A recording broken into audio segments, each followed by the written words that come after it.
Aho, mitakuye, I say hello, all my relations. How y'all doing?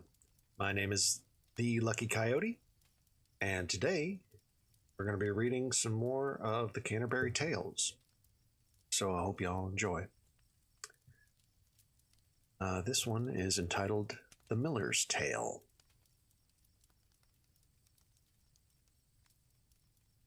Words between the host and the miller. When we heard the tale the knight had told, not one among the pilgrims, young or old, but say it was indeed a noble story, worthy to be remembered for its glory.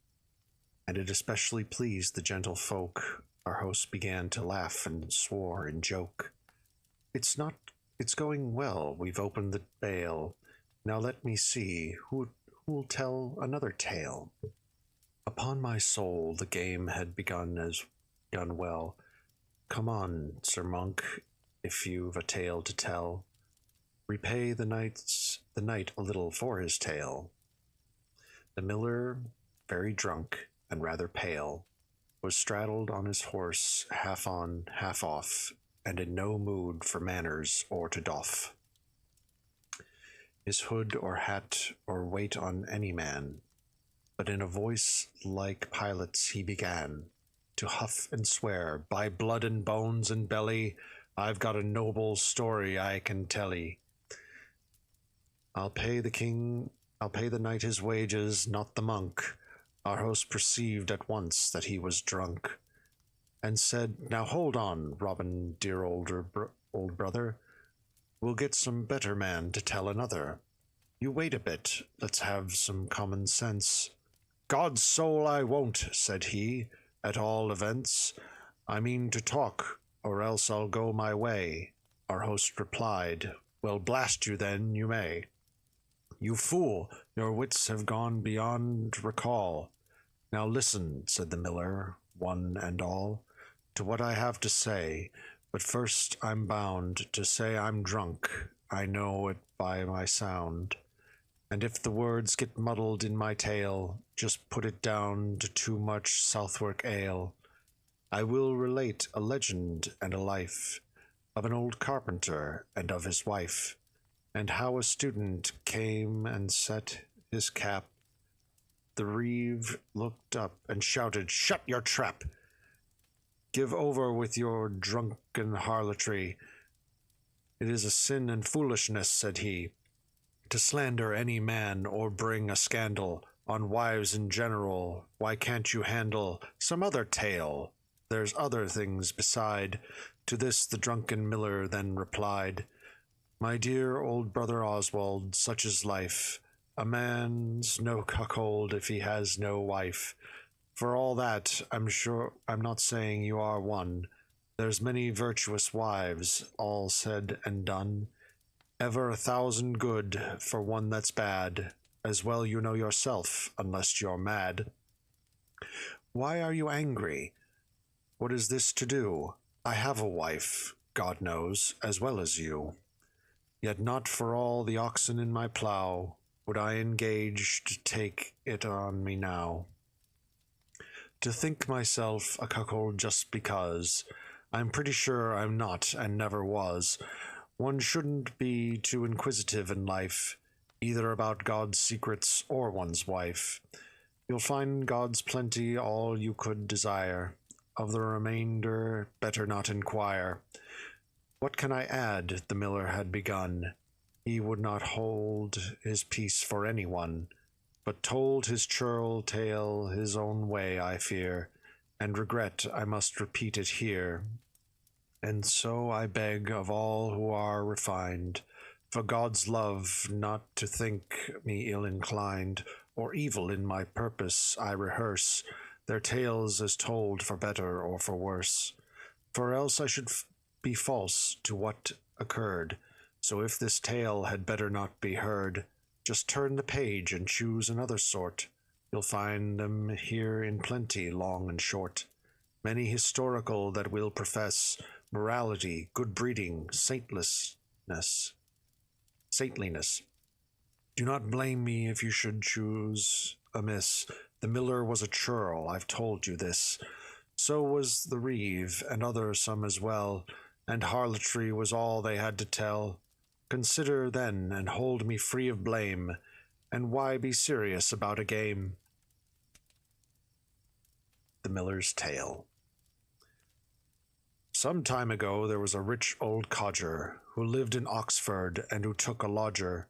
The fellow was a carpenter by trade, his lodger a poor student who had made some studies in the arts, but all his fancy turned to astrology and geomancy, and he could deal with certain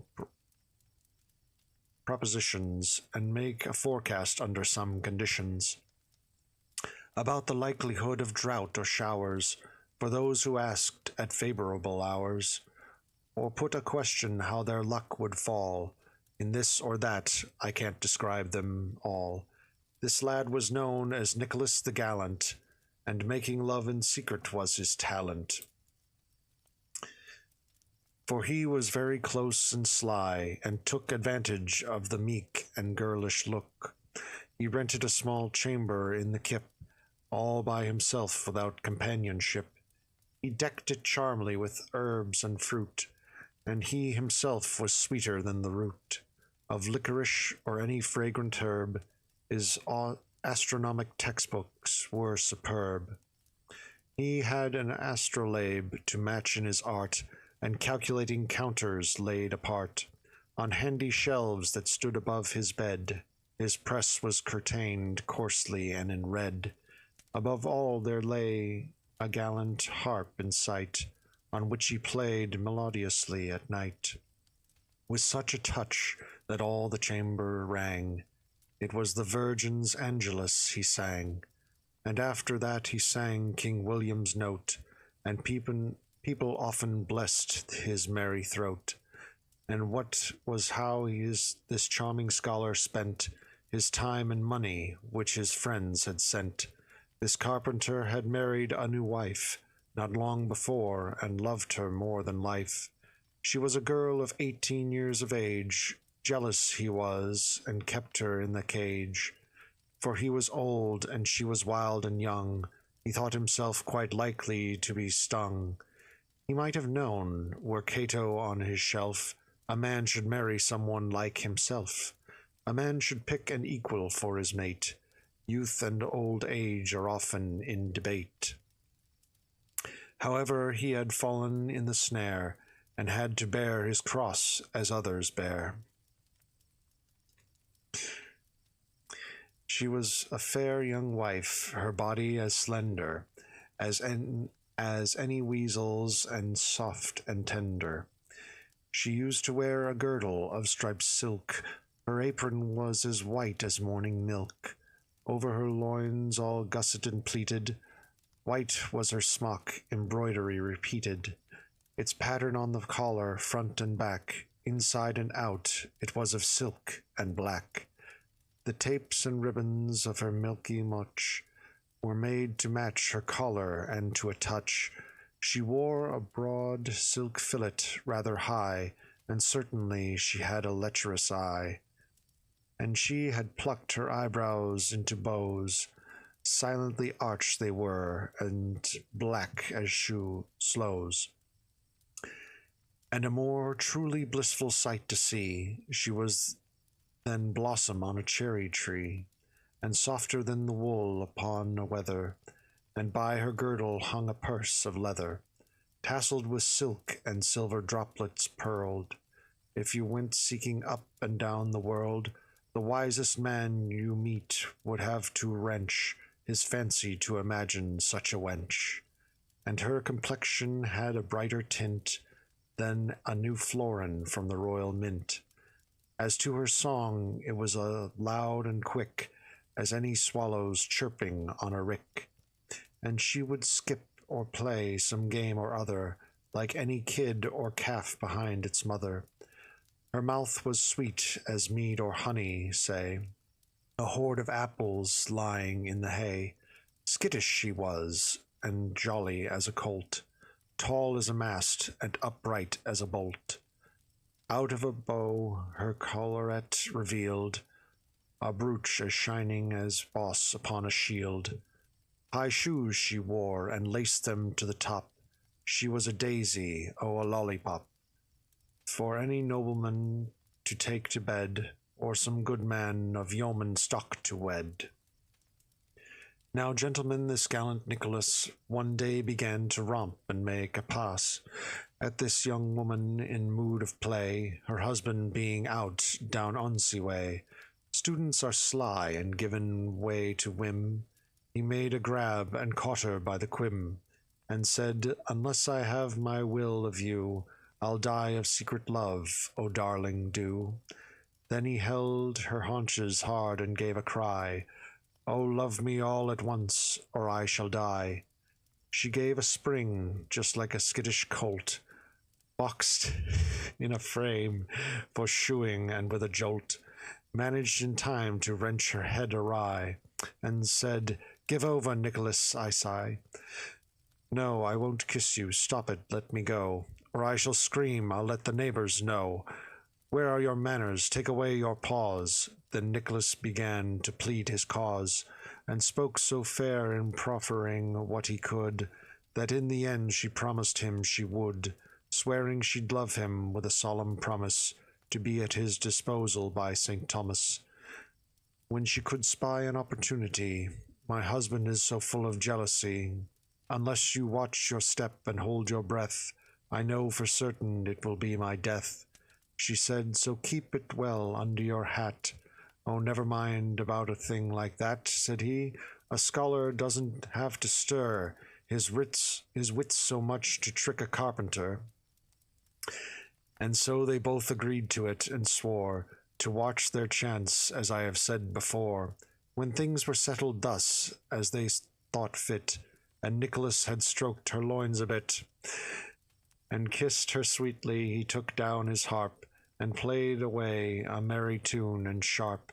It happened later she went off to church, this worthy wife one holiday to search her conscience, and to do the works of Christ. She put her work aside, and she enticed the color to her face to make her mark. Her forehead shone. There was a parish clerk serving in the church, whose name was Absalom. Her hair was all in golden curls, and shone just like a fan. It strutted outwards, starting to left and right from an accomplished parting. Ruddy his face, his eyes as grey as goose, his shoes cut out in tracery as in use. In old St. Paul's, the hose upon his feet showed scarlet through, and all his clothes were neat and proper in a jacket of light blue, flounced at the waist and tagged with laces too. He went and wore a surplice just as grey, and white as any blossom on the spray. God bless my soul, he was a merry knave. He knew how to let blood cut hair and shave, and draw up legal deeds at other whiles. He used to dance in 20 different styles, after the current school at Oxford, though, casting his legs about him to and fro. He played a two-stringed fiddle, did it proud, and sang a high falsetto rather loud. And he was just as good on the guitar. There was no public house in town or bar he didn't visit with his merry face, if there were saucy barmaids round the place. He was a little squeamish on the matter of farting, and satirical in chatter. This Absalom, so jolly in his ways, would bear the censer round on holy days, and since the parish women he would cast many a lovelorn look before he passed, especially at this carpenter's young wife. Looking at her would make a happy life. She was so neat, so sweet, so lecherous, and I dare say if she had been a mouse, and he a cat, she'd have been pounced upon in taking the collection Absalom would find his heart was set in such a whirl of love he would take nothing from a girl. For courtesy, he said it wasn't right. That evening when the moon was shining bright, he ups with his guitar and off he tours, on the lookout for any paramours. Larky and amorous, away he strode, until he reached the carpenter's abode. A little after cock-crow took his stand, beside the casement window close at hand. It was set low upon the cottage face, and started singing softly and with grace. Now, dearest lady, if thy pleasure be, in thoughts of love, think tenderly of me. On his guitar he plucked a tuneful string. This carpenter awoke and heard him sing, and turning to his wife, said, Alison, wife, do you hear him? There goes Absalom, chanting away under our chamber wall. And she, yes, John, God knows I hear it all. If she thought more of it, she didn't tell. So things went on, what's better than all's well. From day to day this jolly Absalom, wooing away, became quite woe-begone. He lay awake all night and all the day, combed his thick locks and tried to pass for gay, wooed her by go-between and wooed by proxy, swore to be the page and servant to his doxy, trilled and rolanded like a nightingale, sweet her sweet wine and mead and spicy ale, and wafers piping hot and jars of honey, and as she lived in town he offered money, for there are some a money bag provokes, and while some are worn by kindness, some by strokes. Once, in the hope his talent might engage, he played the part of Herod on the stage. What was the good? Were he as bold as brass, she was in love with the gallant Nicholas. However Absalom might blow his horn, his labour won him nothing but her scorn. She looked upon him as her private ape, and held his earnest wooing all a jape. There is a proverb true, as you may find, that out of sight is also out of mind. For nigh and sly has the advantage there, and much as Absalom might tear his hair, and rage at being seldom in her sight, Nicholas nigh and sly stood in his light. Now show your paces, Nicholas, you spark, and leave the lamenting to the parish clerk. And so it happened that one Saturday, when the old carpenter was safe away, at Osney, Nicholas and Alison agreed at last in what was to be done.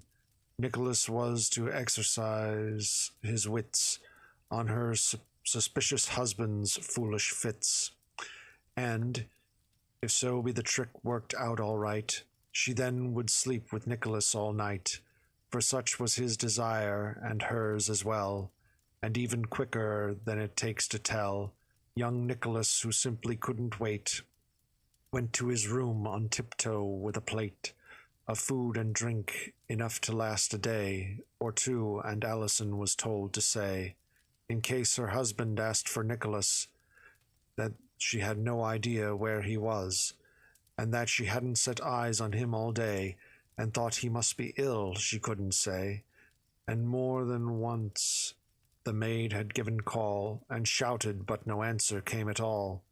So it continued all that Saturday, without a sound from Nicholas, who lay upstairs and ate or slept as pleased him best, till Sunday, when the sun went down to rest. This foolish carpenter was lost in wonder at Nicholas, what could have got him under. He said, I can't help thinking, by the mass, things can't be going right with Nicholas. What if he took and died? God guard his ways. A ticklish place this world is nowadays.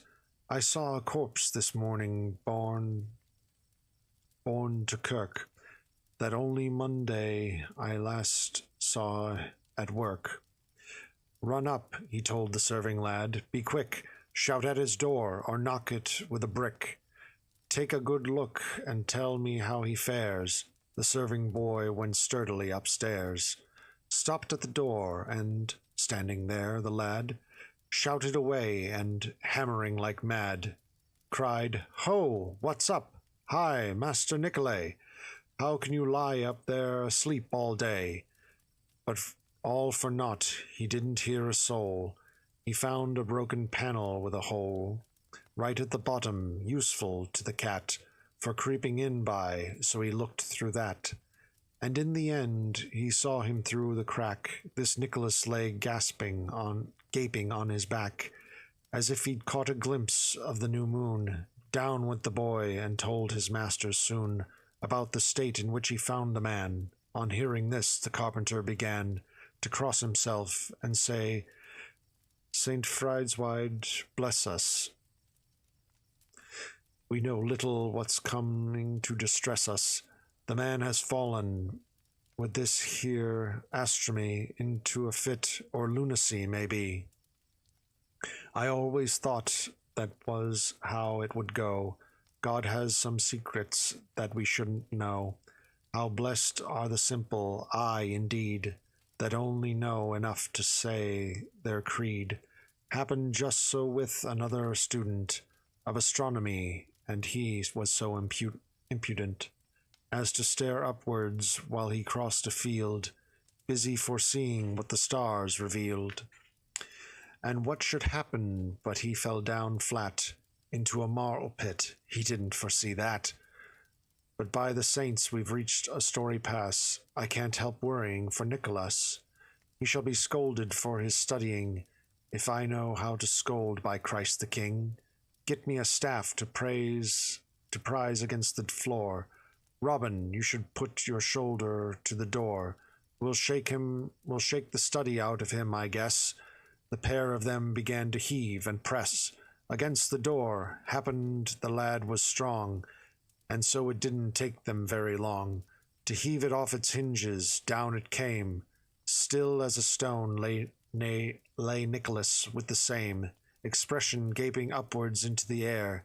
The carpenter supposed it was despair, and caught him by the shoulders mightily, shook him and shouted with asperity, "Wait, Nicholas! Hey, look down! Is that a fashion to act? Wake up and think upon Christ's passion. I sign you with the cross from elves and sprites.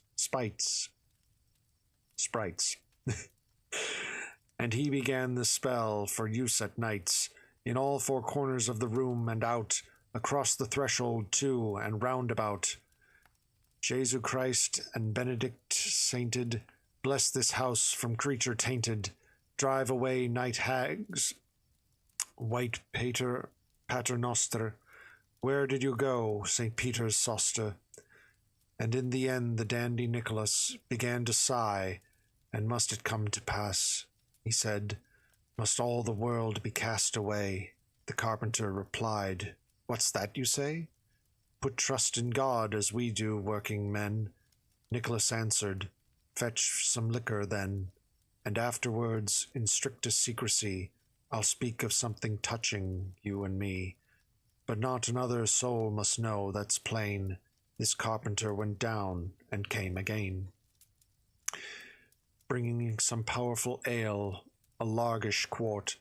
When each had done his share of this sport, young Nicholas got up and shut the door, and sitting down beside him on the floor, said to the carpenter, "Now, John, my dear, my excellent host, swear on your honor here not to repeat a syllable I say, for here are Christ's intentions to betray, with which to a soul puts you among the lost, and vengeance for it at a bitter cost shall fall upon you. You'll be driven mad. Christ and his holy blood forbid it, lad." The sly fellow answered, "I'm no blab, though I should say it, I'm not given to gab. Say what you like, for I shall never tell, man, woman, or child, by him that harrowed hell."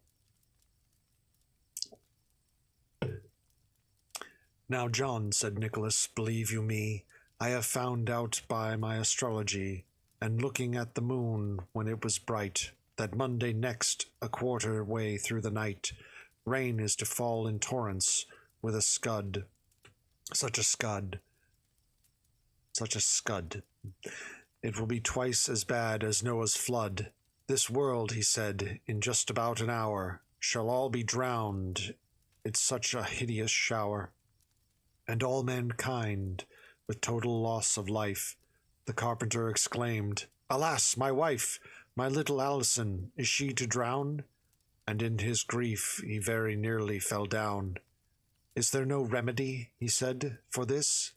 Thanks be to God, said Nicholas, there is. If you will do exactly what I say, and don't start thinking up some other way, in wise old Solomon you'll find the verse, who takes advice shall never fare the worse. And so if good advice is to prevail, I undertake with neither mast nor sail, to save her yet, and save myself and you. Haven't you heard how Noah was saved too? When God forewarned him and his sons and daughters that all the world should sink beneath the waters. Yes, said the carpenter, a long time back. Haven't you heard, said Nicholas, what a black business it was when Noah tried to whip his wife who wouldn't come on board the ship? He'd have been better pleased, I'll undertake, with all that weather just about to break, if she had a vessel of her own. Now what are we to do? We can't postpone the thing that's coming soon. As I was saying, it calls for haste, not preaching or delaying. I want you now at once to hurry off and fetch a shallow tub or kneading trough for each of us, but see that they are large, and such as we can float in like a barge, and have them loaded with sufficient victual to last a day. We only need a little. The waters will abate and flow away round 9 o'clock upon the following day. Robin laid the mayn't know of this, poor knave, nor Jill, the maid, those two I cannot save. Don't ask me why, and even if you do, I can't disclose God's secret thoughts to you. You should be satisfied, unless you're mad, to find as great a grace as Noah had. And I shall save your wife, you needn't doubt it. Now off you go, and hurry up about it. And when the tubs have been collected 3, that's one for her, and for yourself and me, then hang them in the roof below the thatching, that no one may discover what we're hatching. When you have finished doing what I said, and stowed the victuals in them overhead, also an axe to hack the ropes apart, so when the water rises we can start. And lastly, when you've broken out the gable, the garden one that's just above the stable, so that we may cast free without delay, after the mighty shower has gone away. You'll float as merrily, I undertake, as any lily-white duck behind her drake. And I'll call out, Hey, Alison, hey, John, cheer yourselves up, the flood will soon be gone. And you'll shout back, Hail, Master Nicolay, good morning, I can see you well, it's day. We shall be lords for all the rest of life, of all the world, like Noah and his wife. One thing I warn you of, it's only right, we must be very careful on the night. Once we have safely managed to embark, to hold our tongues, to utter no remark, no cry or call, for we must fall to prayer. This is the Lord's dear will, so have a care. Your wife and you must hang some way apart, for there must be no sin before we start. No more in longing looks than in deed. Those are your orders. Off with you. Godspeed. Tomorrow night, when everyone's asleep, we'll all go quietly upstairs and creep into our tubs, awaiting heaven's grace. And now be off, no time to put the case. At greater length, no time to sermonize. The proverb says, say nothing, send the wise. You're wise enough. I do not have to teach you. Go, save our lives for us, as I beseech you. This silly carpenter then went his way, muttering to himself, Alas the day! And told his wife in strictest secrecy, she was aware, far more indeed than he, what this quaint stratagem might have in sight, but she pretended to be dead with fright. Alas, she said, whatever it may cost, hurry and help, or we shall all be lost. I am your honest, true, and wedded wife. Go, dearest husband, help to save my life. How fancy throws us into perturbation. People can die of mere imagination. So deep is the impression one can take, this silly carpenter began to quake. Before the eyes there verily seemed to be the floods of Noah wallowing like the sea, and drowning Alison, his honey pet. He wept and wailed, his features were all set. In grief he sighed with many a doleful grunt. He went and got a tub, began to hunt, for needing troughs found two, had them sent home to his house in secret. Then he went, and unbeknownst he hung them from a rafter. With his own hands he made 3 ladders after, uprights and rungs to help them in their scheme of climbing where they hung upon the beam. He victualled tub and trough, and made all snug, with bread and cheese, and ale in a large jug, enough for 3 of them to last the day. And just before completing this array, packed off the maid and his apprentice too, to London on a job they had to do. And on the Monday, when it drew to night, he shut his door and doused the candlelight, and made quite sure all was as it should be, and shortly up they clambered, all the 3. Silent and separate, they began to pray, and Pater Nostrumum, said Nicolay, and Mum, said John, and Mum, said Alison, the carpenter's devotions being done. He sat quite still, then fell to prayer again, with one ear cocked, however, for the rain. The carpenter, with all the work he'd seen, fell dead asleep, round curfew must have been. Maybe a little later, on the whole, he groaned in sleep for travail of his soul, and snored because his head was turned awry. Down by the ladders, stalking from on high, came Nicholas and Alison, and sped softly downstairs, without a word, to bed. And where this carpenter was wont to be, the revels started and the melody. And thus lay Nicholas and Alison, busy in solace and the quest for fun, until the bell for lauds had started ringing, and in the chancel friars began singing, this parish clerk, this amorous Absalom, love-stricken still and very woe-begone, upon the Monday was in company at Osney with his friends for jollity, and chanced to ask a resident cloisterer what had become of John the carpenter. The fellow drew him out of church to say, Don't know, not been at work since Saturday. I can't say where he is. I think he went to fetch the abbot timber he is sent. Often enough for timber has to go out of the grange and stop a day or so. If not, he's certainly at home today, but where he is I cannot exactly say. Absalom was a jolly lad and light of heart, he thought. I'll stay awake tonight.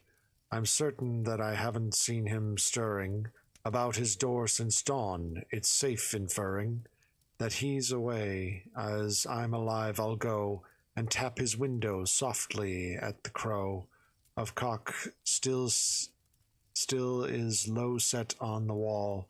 I shall see Alison and tell her all my love longing, and I can hardly miss some favor from her, at least a kiss. at the least a kiss. I'll get some satisfaction anyway. There's been an itching in my mouth all day, and that's the sign of kissing at the least. And all last night I dreamt about a feast. I think I'll go and sleep an hour or two, then wake and have some fun. That's what I'll do. The first cock crew at last, and thereupon up rose this jolly lover Absalom, in gayest clothes, garnished with this and with that and this. But first he chewed a grain of licorice, to charm his breath before he combed his hair. Under his tongue the comfit nestling there would make him gracious. He began to roam toward the carpenters. He reached their home, and by the casement window took his stand. Breast high it stood, no higher than his hand. He gave a cough, it was a semi-sound. Allison, honeycomb, are you around? Sweet cinnamon, my little pretty bird. Sweetheart, wake up and say a little word. You seldom think of me in all my woe. I sweat for love of you wherever I go. No wonder if I do, I pine and bleat, as any lambkin hungering for the teat. Believe me, darling, I'm so deep in love, I croon with longings like a turtle dove. I eat as little as a girl at school. You go away, she answered, you tomfool. There's no come up and kiss me here for you. I love another, and why shouldn't I too? Better than you, by Jesu, Absalom. Take yourself off, or I shall throw a stone. I want to get some sleep. You go to hell. Alas, said Absalom, I knew it well. True love is always mocked and girded at. So kiss me if you can't do more than that. For Jesu's love and for the love of me. And if I do, will you be off? Said she. Promise you, darling, answered Absalom. Get ready then. Wait, I'll put something on, she said, and then she added under breath to Nicholas, Hush, we shall laugh to death. This Absalom went down upon his knees. I am a lord, he thought, and by decrees there may be more to come, the plot may thicken. Mercy, my love, he said, your mouth, my chicken. She flung the window open then in haste, and said, Have done, come on, no time to waste. The neighbors here are always on the spy. Absalom started, wiping his mouth dry. Dark was the night, as pitch, as black as coal, and at the window she put her hole, and Absalom, so fortune framed the farce, put his mouth and kissed her naked arse, most savorously before he knew of this, and back she started, something was amiss. Back he started, something was amiss. He knew quite well a woman has no beard, yet something rough and hairy had appeared. What have I done? He said. Can that be you? Tee-hee, she cried and clapped the window to. Off went poor Absalom sadly through the dark. A beard, cried Nicholas the Spark. God's body, that was something like a joke, and Absalom, overhearing what he spoke, bit on his lips and nearly threw a fit, in rage, and thought, I'll pay you back for it. Who's busy rubbing, scraping at his lips, with dust, with sand, with straw, with cloth, with chips. But Absalom, he thought, I'll bring him down. I wouldn't let this go for all the town.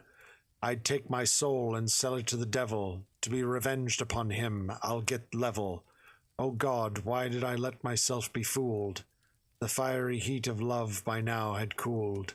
For from the time he kissed her hinder parts, he didn't give a tinker's curse for tarts. His malady was cured by this endeavor, and he defied all paramours whatever. So, weeping like a child that has been whipped, he turned away, across the road he slipped, and called on Gervas. Gervas was a smith. His forge was full of things for ploughing with, and he was busy sharpening a shear. Absalom knocked, and with an easy air called, Gravas, open the door, come on. What's that? Who's there? It's me, it's Absalom. What Absalom, by Jesu blessed tree? You're early up. Hey, Benedicti, what's wrong? Some jolly girl, as like it not, has coaxed you out and set you on the trot? Blessed Sir Saint Neot, you know the thing I mean, but Absalom, who didn't give a bean, for all his joking offered no debate, he had a good deal more upon his plate. Then Gravas knew and said, would it be fair to borrow that coulter in the chimney there? The hot one, see it? I've a job to do. It won't take long. I'll bring it back to you. Gravas replied, why, if you asked for gold, a bag of sovereigns, or of wealth untold, it should be yours, as I'm an honest smith. But Christ, why borrow that to do it with? Let that, said Absalom, be as it may. You'll hear about it all some other day. He caught the coulter up, the haft was cool, and left the smithy softly with the tool, crept to the little window in the wall, and coughed. He knocked and gave a little call. Under the window, as he had before, Alison said, there's someone at the door. Who's knocking there? I'll warrant it's a thief. Why no, said he, my little flower leaf. It's your own Absalom, my sweetie thing. Look what I've brought you. It's a golden ring my mother gave me, as I may be saved. It's very fine and prettily engraved. I'll give it to you, darling, for a kiss.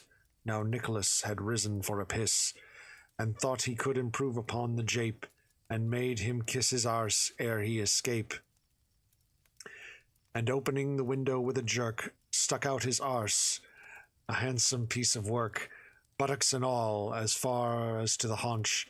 Said Absalom, all set to make a launch. Speak, pretty bird, I know not where thou art. This Nicholas at once let fly a fart, as loud as if it were a thunderclap. He was near blinded by the blast, poor chap, but his hot iron was ready with a thump. He smote him in the middle of the rump. Off went the skin a hand's breadth round about, where the hot coulter struck and burnt it out. Such was the pain, he thought he must be dying, and, mad with agony, he started crying, Help! Water! Water! Help! For heaven's love! The carpenter startled from sleep above, and hearing shouts for water and a thud, thought, Heaven help us! Here comes Nowell's flood. And up he sat, and with no more ado, he took his axe and smote the ropes in two, and down went everything. He didn't stop to sell his bread and ale, but came down a flop upon the floor and fainted right away. Up started Alison and Nicolay, and shouted help and murder in the streets, the neighbors all running up in heat, and stood there starting at the wretched man. He lay there fainting, pale breath beneath his tan. His arm in falling had been broken double, but still he was obliged to face his trouble. For when he spoke, he was at once borne down by Nicholas and his wife. They told the town that he was mad. There'd got into his blood some sort of nonsense about Nowell's flood. That vain imaginings and fantasy had made him buy the kneading tubs, that he had hung them in the rafters above, and that he'd begged them both for heaven's love to sit up in the roof for company. All started laughing at this lunacy, and streamed upstairs to gape and pry and poke, and treated all his sufferings as a joke. No matter what the carpenter asserted, it went for nothing, no one was converted. With powerful oaths they swore the fellow down, and he was held for mad by all the town. The students all ganged up with one another, saying, The fellow's crazy, my dear brother, and every one among them laughed and joked, and so the carpenter's wife was truly poked. as if his jealousy to justify, and Absalom had kissed her nether eye, and Nicholas is branded on the bum, and God bring all of us to kingdom come. Thus ends the Miller's Tale.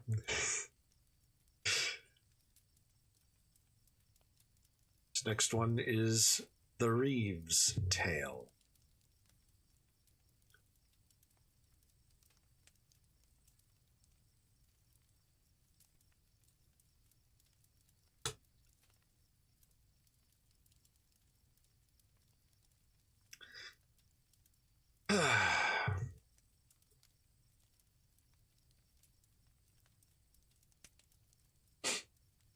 The Reeve's Prologue.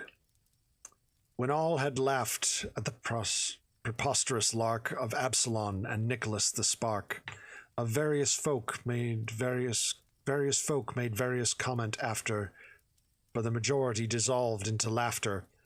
Nor did I see a soul it seemed to grieve, unless it might be Oswald, the old Reeve. For as he was a carpenter by trade, he was a little angry still, and made grumbling remarks, and scolded for a bit. As I am a man, I'll pay you back for it, he said, with how they bleared a miller's eye, if I like dirt and wish to argufy. But as I'm old, dirt doesn't go with doddering. Grass time is done, and I'm for winter foddering.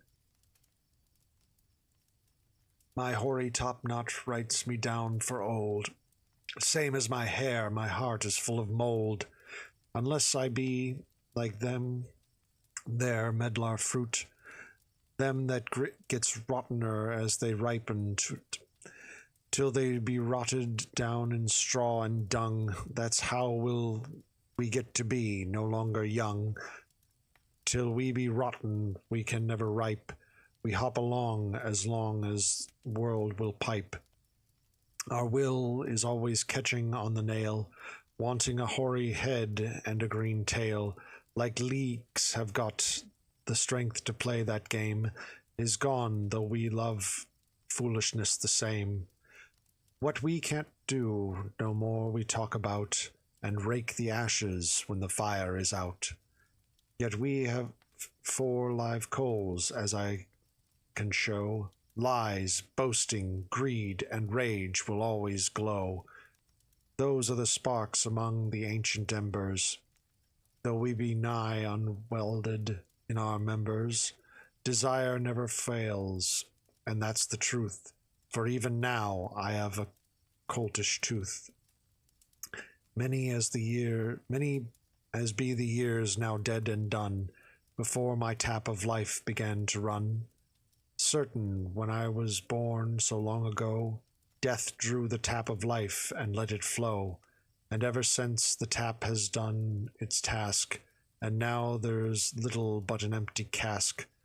My stream of life's but drops upon the rim, an old fool's tongue will run away with him, to chime and chatter of monkey tricks that's past. There's nothing left but dotage at the last. Our host, on hearing all this sermoning, began to speak as lordly as a king, and said, What does it come to, all this wit? What, spend the morning talking holy writ? The devil that makes a preacher of a reeve turns cobblers into doctors, I believe. Give us your story, if you've one in stock. Why, look, here's Deptford, and it's 9 o'clock. And Greenwich too, with many a blackguard in it. High time to tell your story, so begin it. Now, gentlemen, Oswald the Reeve replied, I hope as none will be dissatisfied, though I should tweak the miller by the cap, for lawful 'tis to give him tap for tap. This drunken miller we've had so much drool of, told how a carpenter was made a fool of, maybe to score off me, for I am one. By your leave, I'll pay him back before I've done. In his own filthy words you may expect, I hope to God that he breaks his bloody neck. He sees the mote in my eye, if there is un, but cannot see the beam there is in.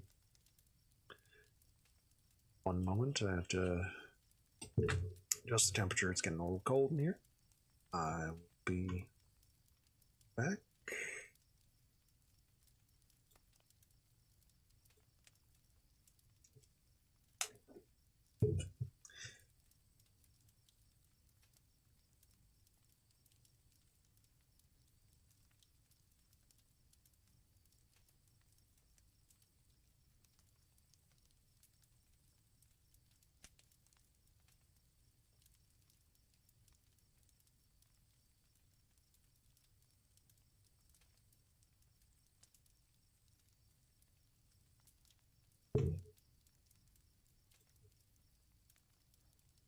All right.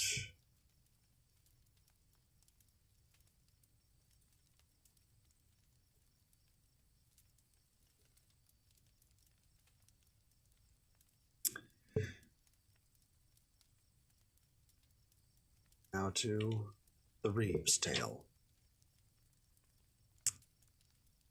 At Trumpington, not far from Cambridge town, a bridge goes over where the brook runs down, and by that brook there stands a mill as well, and it's God's truth that I'm going to tell.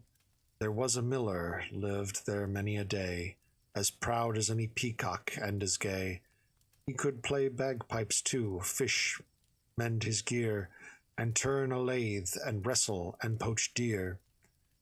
And at his belt he carried a long blade, trenchant it was, as any sword that's made, and in his pouch a jolly little knife. No one dared touch him, peril of his life. He had a Sheffield dagger in his hose, round his face, and puggish was his nose. Bald as an ape he was, to speak more fully.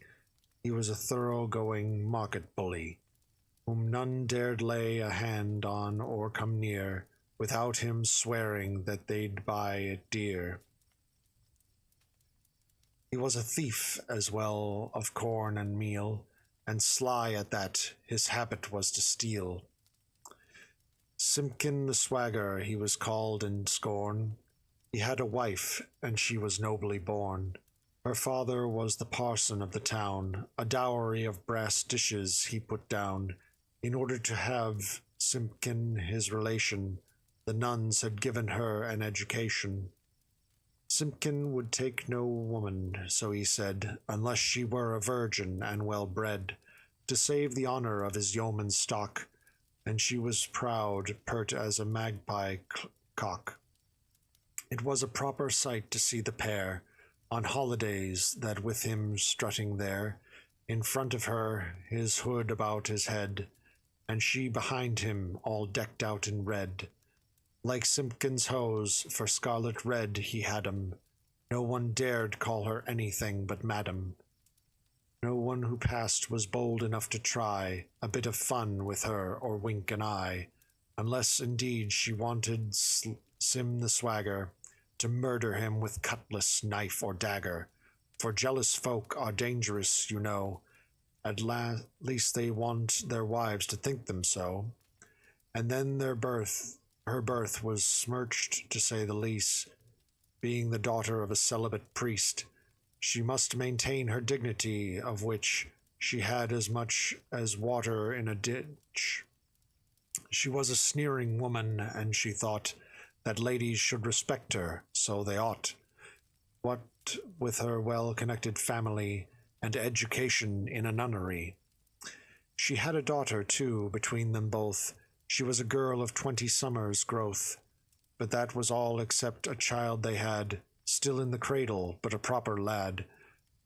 The wench was plump, well grown enough to pass, with a snub nose and eyes as grey as glass. Her rump was broad, her breasts were round and high. She'd very pretty hair, I will not lie. The parson of the town, for she was fair, intended to appoint the girl as heir to all his property in house and land, and he was stiff with suitors to her hand. He proposed to bestow if he could, where blood and ancient lineage make it good. For holy churches goods should be expended on holy churches' blood so well descended, and holy blood should have what's proper to it, though holy church should be devoured to do it. This miller levied toll beyond a doubt on wheat and malt from all the land about, particularly from a large-sized college in Cambridge, Solar Hill, 'twas common knowledge. They sent their wheat and malt to him to grind it. Happened one day the man who ought to mind it, the college manciple lay sick in bed, and some reported him as good as dead. On hearing which the miller robbed him more, 100 times than he had robbed before. For up till then he'd only robbed politely, but now he stole outrageously, forthrightly. The warden scolded him hard and made a scene, but there, the miller didn't give a bean, blustered it out and swore it wasn't so. 2 poor young Bible clerks or students, though, lived in this college, that of which I spoke. Headstrong they were, and eager for a joke, and simply for the chance of sport and play, they went and plagued the warden night and day, just for a little leave to spend the morn, watching the miller grind their meal and corn. And each was ready to engage his neck. The miller couldn't rob them half a peck of corn by trickery, nor yet by force, and in the end he gave them leave, of course. One was called John, and Alan was the other, both born in the same village, name of Strother. Far in the north, I cannot tell you where. Alan collected all his gear with care, loaded it on a horse the warden had, and off he went with John, the other lad. Each with his sword and buckler by his side. John knew the way, he didn't need a guide. Reaches the mill and down the sack he flings. Alan spoke first. Well, Simon, lad, how's things? And how's your canny daughter and your wife? Says Simpkin. Welcome, Alan, odds my life. It's John as well. What are you in the sequel? By God, said John, needs must has got no equal, and it behooves a man that has nae servant to work and say he the learned and observant. War manciple is like enough to do such arches and torments in his teeth has he. So Alan here and I have brought war sack of corn for grinding and to bring it back. Help us get home as quickly as ye can. It shall be done, said he, as I'm a man. What'll you do while I've the job in hand? By God, said John, I've a mind to stand right by the hopper here and watch the corn as it gans in, never since I was born. Saw a hopper wagging to and fro. Alan spoke up. John, will ye so? Then I shall stand below a short way off, and watch the meal come down into the trough. I need no more than that by way of sport, for John, in faith, I'm one of the same sort, and driven nout of milling same as ye. The miller smiled at their simplicity, and thought it's just a trick what they're about. They think that nobody can catch them out, but by the Lord I'll blear their eyes a bit, for all their fine philosophy and wit.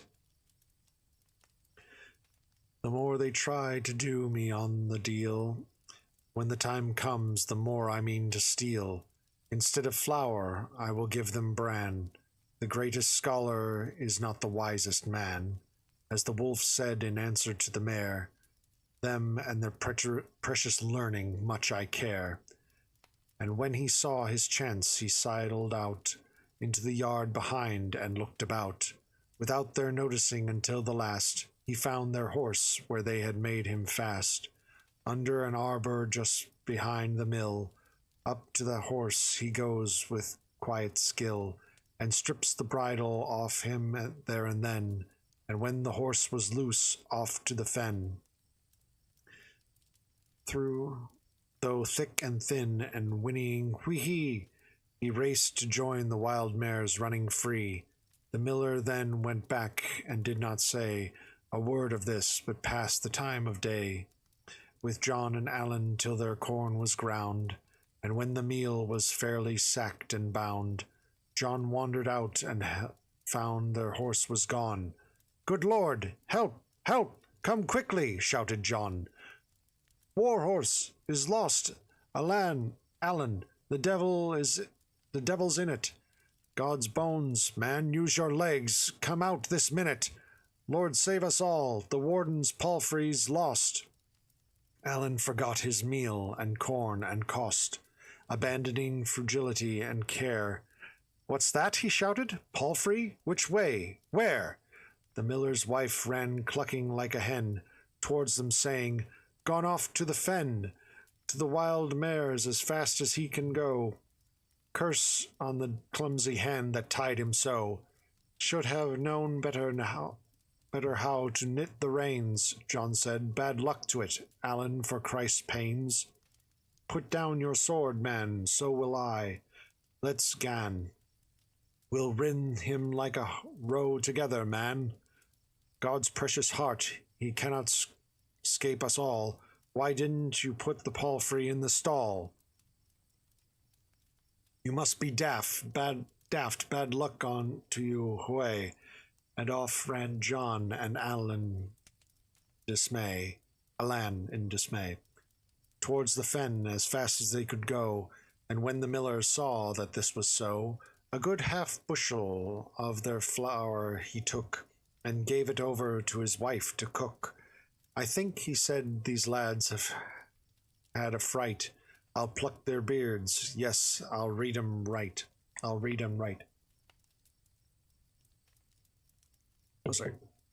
pluck their beards, yes, let 'em read and write, but none the less a miller is their match. Look at them now, like children playing catch. Won't be an easy job to get him, though."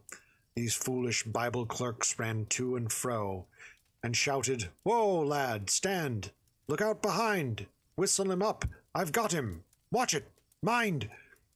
But to be brief, it wasn't until night they caught the palfrey, hunt him as they might.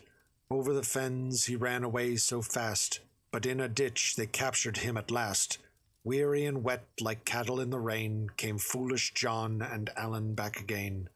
Said John, "Alas, the day that I was born, we've earned naught here but mockery and scorn. War corn is stolen, and they'll call us fools, warden and all raw meats and the schools, and most of all the miller. What a day!" So back they went, John grousing all the way, towards the mill, and put the horse in bry. They found the miller sitting by the fire, for it was night, too late for going home, and for the love of God they begged a room for shelter, and they proffered him their penny. "A room's?" the miller said. "There isn't any." "There is, such as it is. We'll share it then. My house is small, but you are learned men, and by your arguments can make a place 20 foot broad, as infinite as space.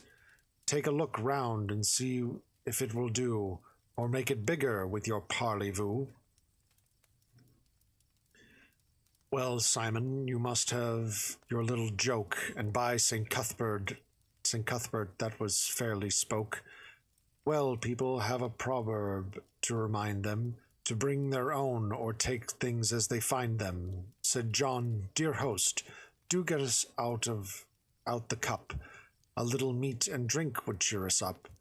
We'll give ye the full payment, on my word. No empty-handed man can catch a bird. See, here's the silver ready to be spent." Down into Tumpington the daughter went. For bread and ale the miller cooked a goose, and tied their horse up lest it should get loose. Again in his chamber made a bed, with clean white sheets and blankets fairly spread.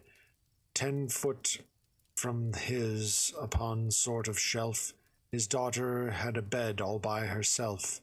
Quite close in the same room they were to lie, all side by side, no help for it, and why?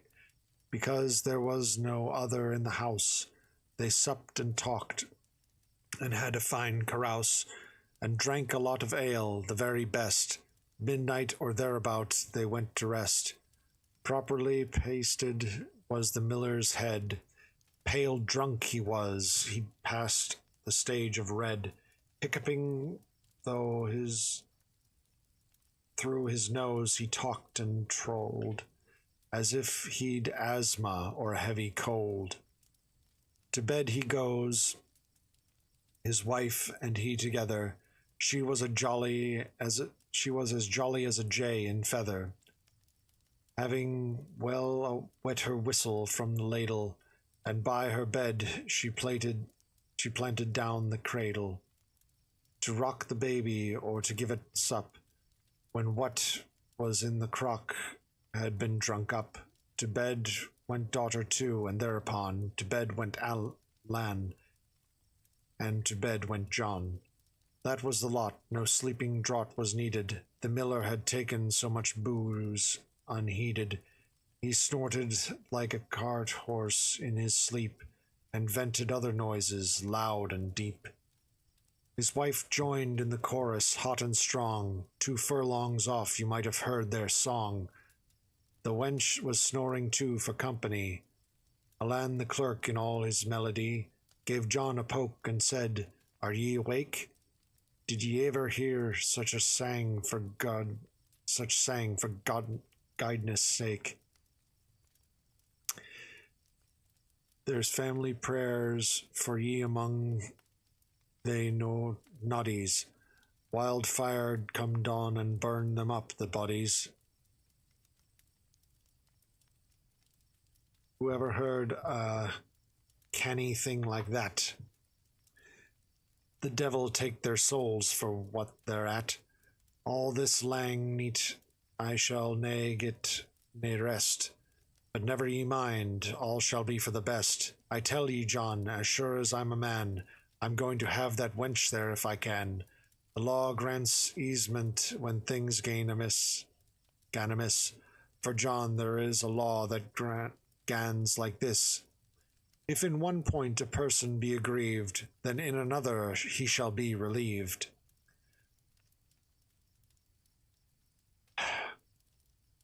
War corn is stolen, nivor doubt of that. Ill luck has followed us in all we're at, and since no compensation has been offered, against our warless I'll take easement proffered. God's soul, it shall be so indeed, none other. John whispered back to him, "Be careful, brother.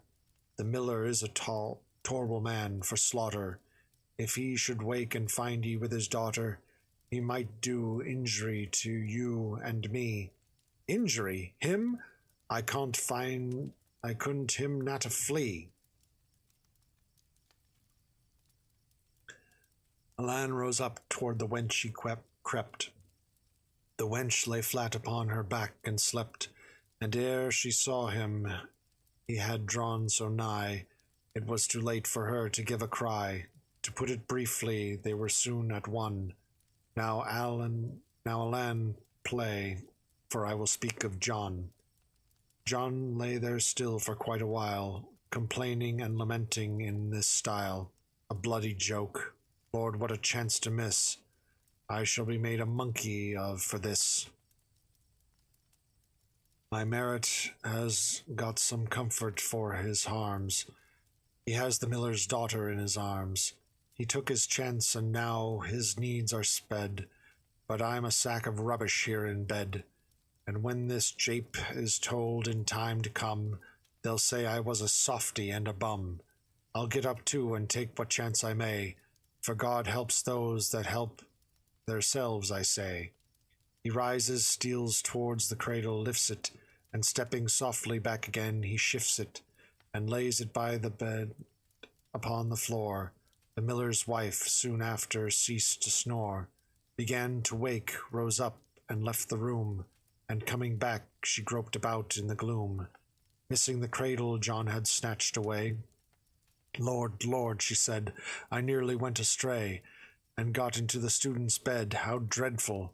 There would have been foul doings, what a bedful!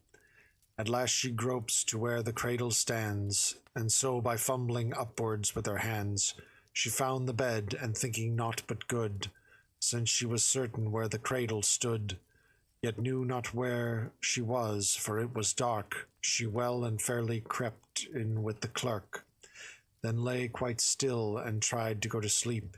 John waited for a while, and then gave a leap, and thus thrust himself upon this worthy wife.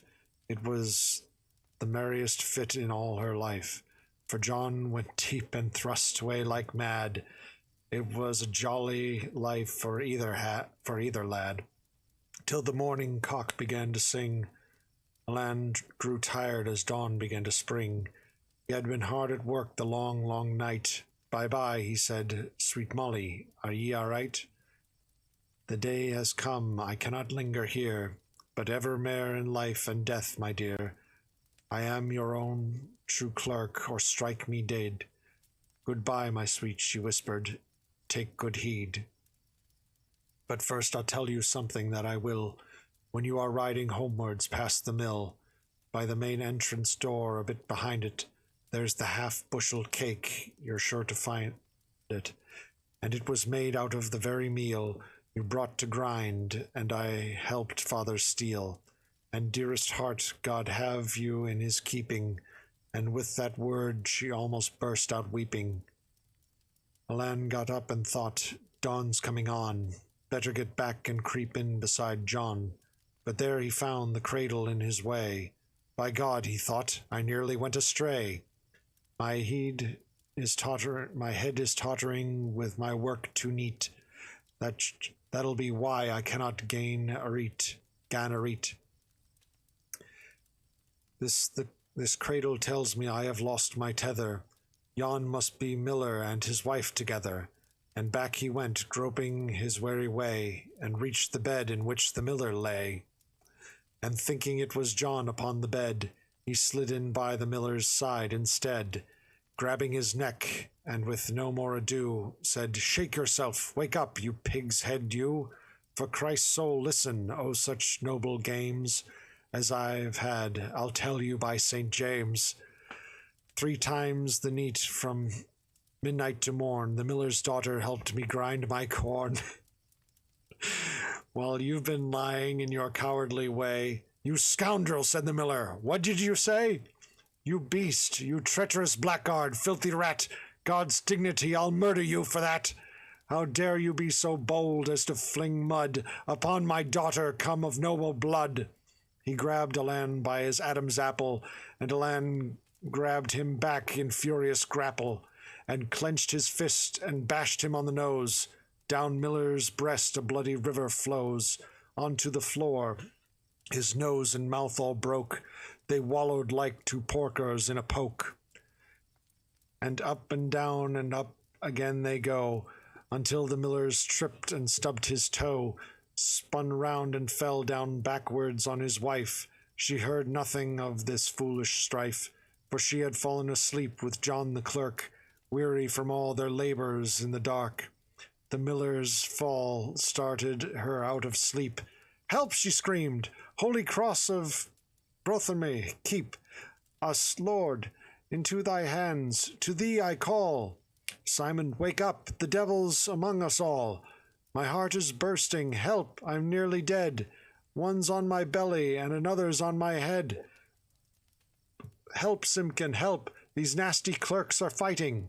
Up started John, he needed no inciting, and groped about the chamber to and fro to find a stick. She too was on the go, and knowing the corners better than them all, was first to find one leaning by the wall, and by a little shaft of shimmering light that shone in through a hole the moon was bright. Although the room was almost black as pitch, She saw them fight, not knowing which was which, but there was something white that caught her eye, on seeing which she peered and gave a cry. Thinking it was the nightcap of the clerk, raising her stick, she crept up in the dark, and hoping to hit Alan, it was her fate to smite the miller on his shining pate. And down he went, shouting, "Oh God, I'm dying!" The clerks then beat him well and left him lying, and throwing on their cloaks they took their horse and their ground meal, and off they went, of course. And as they passed the mill they took the cake made of their meal the girl was told to bake, and thus the bumptitious miller, as well beaten and done out of the supper they had eaten, had done out of the money that was due for grinding Alan's corn, who beat him too. His wife was plumbed, so was his daughter. Look, that comes of being a miller and a crook. I heard this proverb when I was a kid, do evil and be done by as you did. Tricksters will get a tricking, so say I, and God that sits in his majesty on high, bring all this company, great and small, to glory. Thus I've paid out the miller with my story.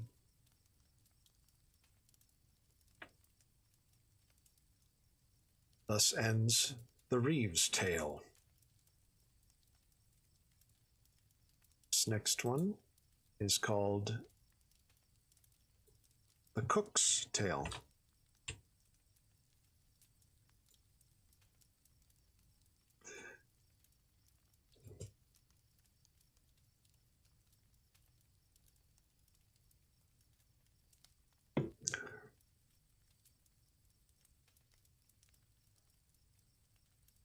The Cook's Prologue.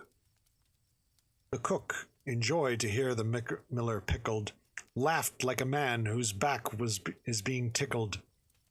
"Ha ha!" he roared. "Ha ha! Christ blessed passion! That miller was paid out in proper fashion for trying to argue that his house was small. Be careful who you bring into the hall, says Solomon in Ecclesiasticus. For guests who stay the night are dangerous. A man can't be too careful when he brings a stranger in among his private things. May the Lord send me misery and care, if ever since they called me Hodge of Ware. I heard a miller scored off so completely that jest of malice in the dark came neatly. But God forbid that we should stop at that. So if you'll condescend to hear my chat, I'll tell a tale, though only a poor man, but I will do the very best I can. A little joke that happened in our city. Well, said our host, let it be good and witty. Now tell on, roguer, for the world's with you. You've stolen gravy out of many a stew. Many's the Jack of Dover you have sold, that has been twice warmed up and twice left cold. Many a pilgrim's cursed you more than sparsely, when suffering the effects of your stale parsley, which they had eaten with your stubble-fed goose. Your shop is one where many a fly is loose. Tell on, my gentle roger, I beg. You won't be angry if I pull your leg. Many a true word has been said in jest. That's sure enough, said Roger. For the rest, true jest, bad jest, it's what the Flemings say. And therefore, Harry Bailey, don't give away. To temper either, if I have a plan, to tell a tale about a publican. Before we part, still I won't tell it yet. I'll wait until we part to pay my debt. And then he laughed and brightened up a bit, and began his story. This was it. The Cook's Tale. There was a pretence living in our town, worked in the victualling trade, and he was brown, brown as a berry, spruce and short he stood, as gallant as a goldfinch in the wood. Black were his looks, and combed with fetching skill. He danced so merrily, with such a will, that he was known as revelling Peterkin. He was full of love as full of sin. He was as full of love as full of sin. As hives are full of honey and as sweet. Lucky the wench that Peter chanced to meet. At every wedding he would sing and hop, and he preferred the tavern to the shop, where whenever any pageant or procession came down Cheapside, goodbye to his profession. He'd leap out of the shop to see the sight, and join in the dance, and not come back till that night. He gathered round him many of his sort, and made a gang for dancing, song, and sport. They used to make appointments where to meet, for playing dice in such and such a street. And no apprentice had a touch so nice as Peter when it came to casting dice. Yet he was generous and freely spent in certain secret places where he went. Of this his master soon became aware. Many a time he found the till was bare. For an apprentice that's a reveller, with music, riot, dance, or paramour, will surely cost his shop and master dear, though little music will his master hear. Riot and theft can interchange and are convertible by fiddle and guitar. Revels and honesty among the poor are pretty soon at strife, you may be sure. This jolly apprentice, so the matter stood, till nearly out of his apprenticehood, stayed in his job, was scolded without fail, and sometimes led with minstrelsy to jail. But in the end his master, taking thought, while casting up what he had sold and bought, hit on a proverb as he sat and pored, "Throw out a rotten apple from the hoard, or it will rot the others," thus it ran. So with a riotous servant sack the man, or he'll corrupt all the others in the place. Far wiser to dismiss him in disgrace. His master then gave Peterkin the sack with curses, and forbade him to come back. And so this jolly apprentice left his shop. Now let him revel all night, or stop, as there's no thief but has a pal or plucker to help him to lay waste or milk the sucker, from whom he borrows cash or steals instead. Peter sent round his bundle and his bed to a young fellow of the selfsame sort, equally fond of revelling, dice, and sport, whose wife kept shop to save her good repute, but earned her living as a prostitute. Of the Cook's Tale, Chaucer made no more.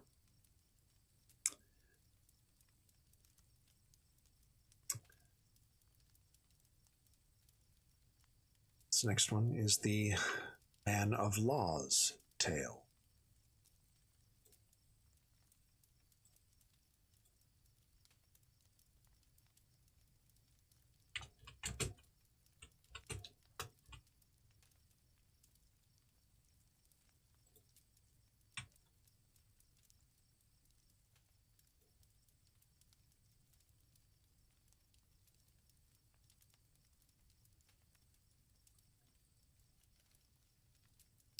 Introduction to the Man of Law's Tale.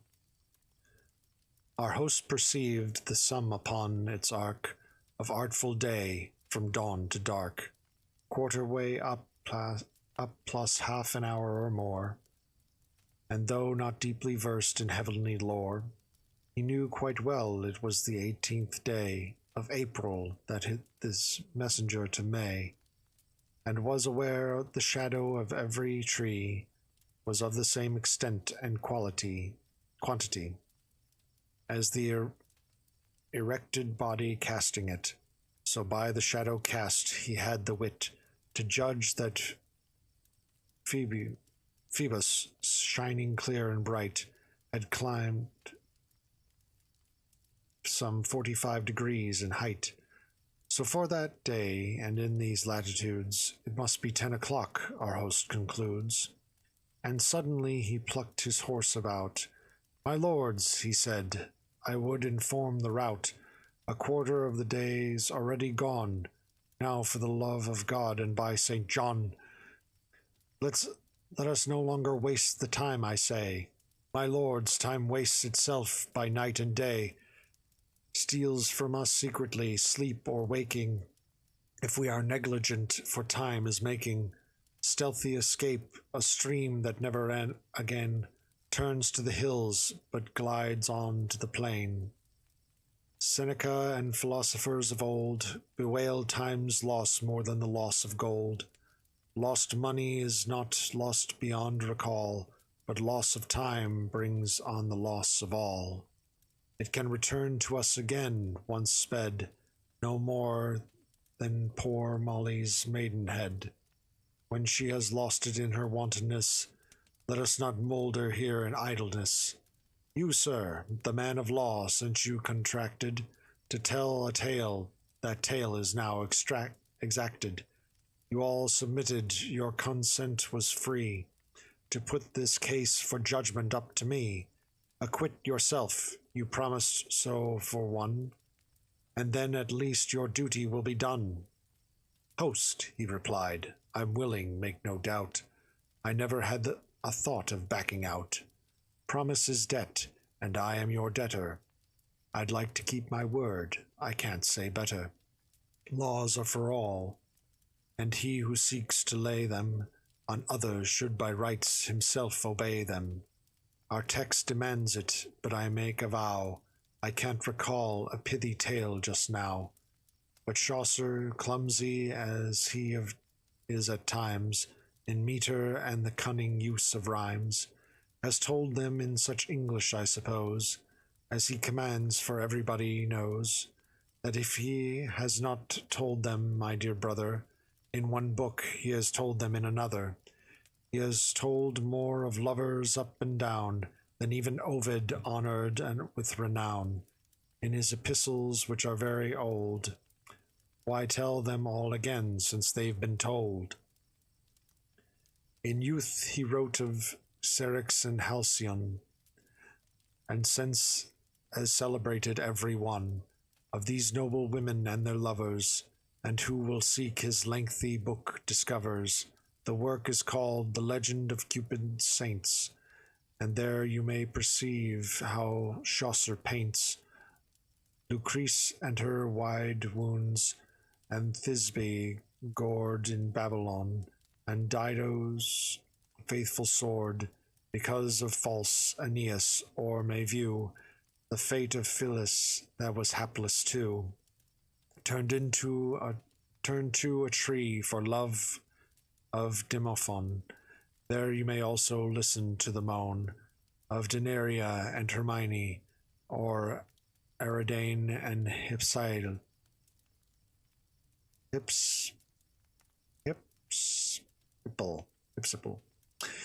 The barren island in the foaming sound is there to see, and brave Leander drowned, for heroes love, and you may count the woes of Brises, or see the tear that flows.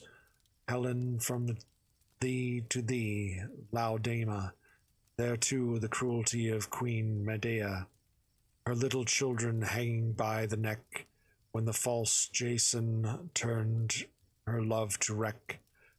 O Hypermnestra, true Penelope, faithful Alcestis, how he praises thee, but certainly he never writes a word of Canas, that tale should not be heard. She loved her brother in a sinful way, fie on such accursed tales as that, I say, nor draws from Apollonius, him of Tyre, how King Antiochus in mad desire, bereft his daughter of her maidenhead. The tale's too horrible, it can't be read. He flung her on the pavement for his wooing, but Chaucer knew quite well what he was doing, and would not soil his sermons with narration of such unnatural abomination. No more will I ignore them, if we may. What shall I do then for a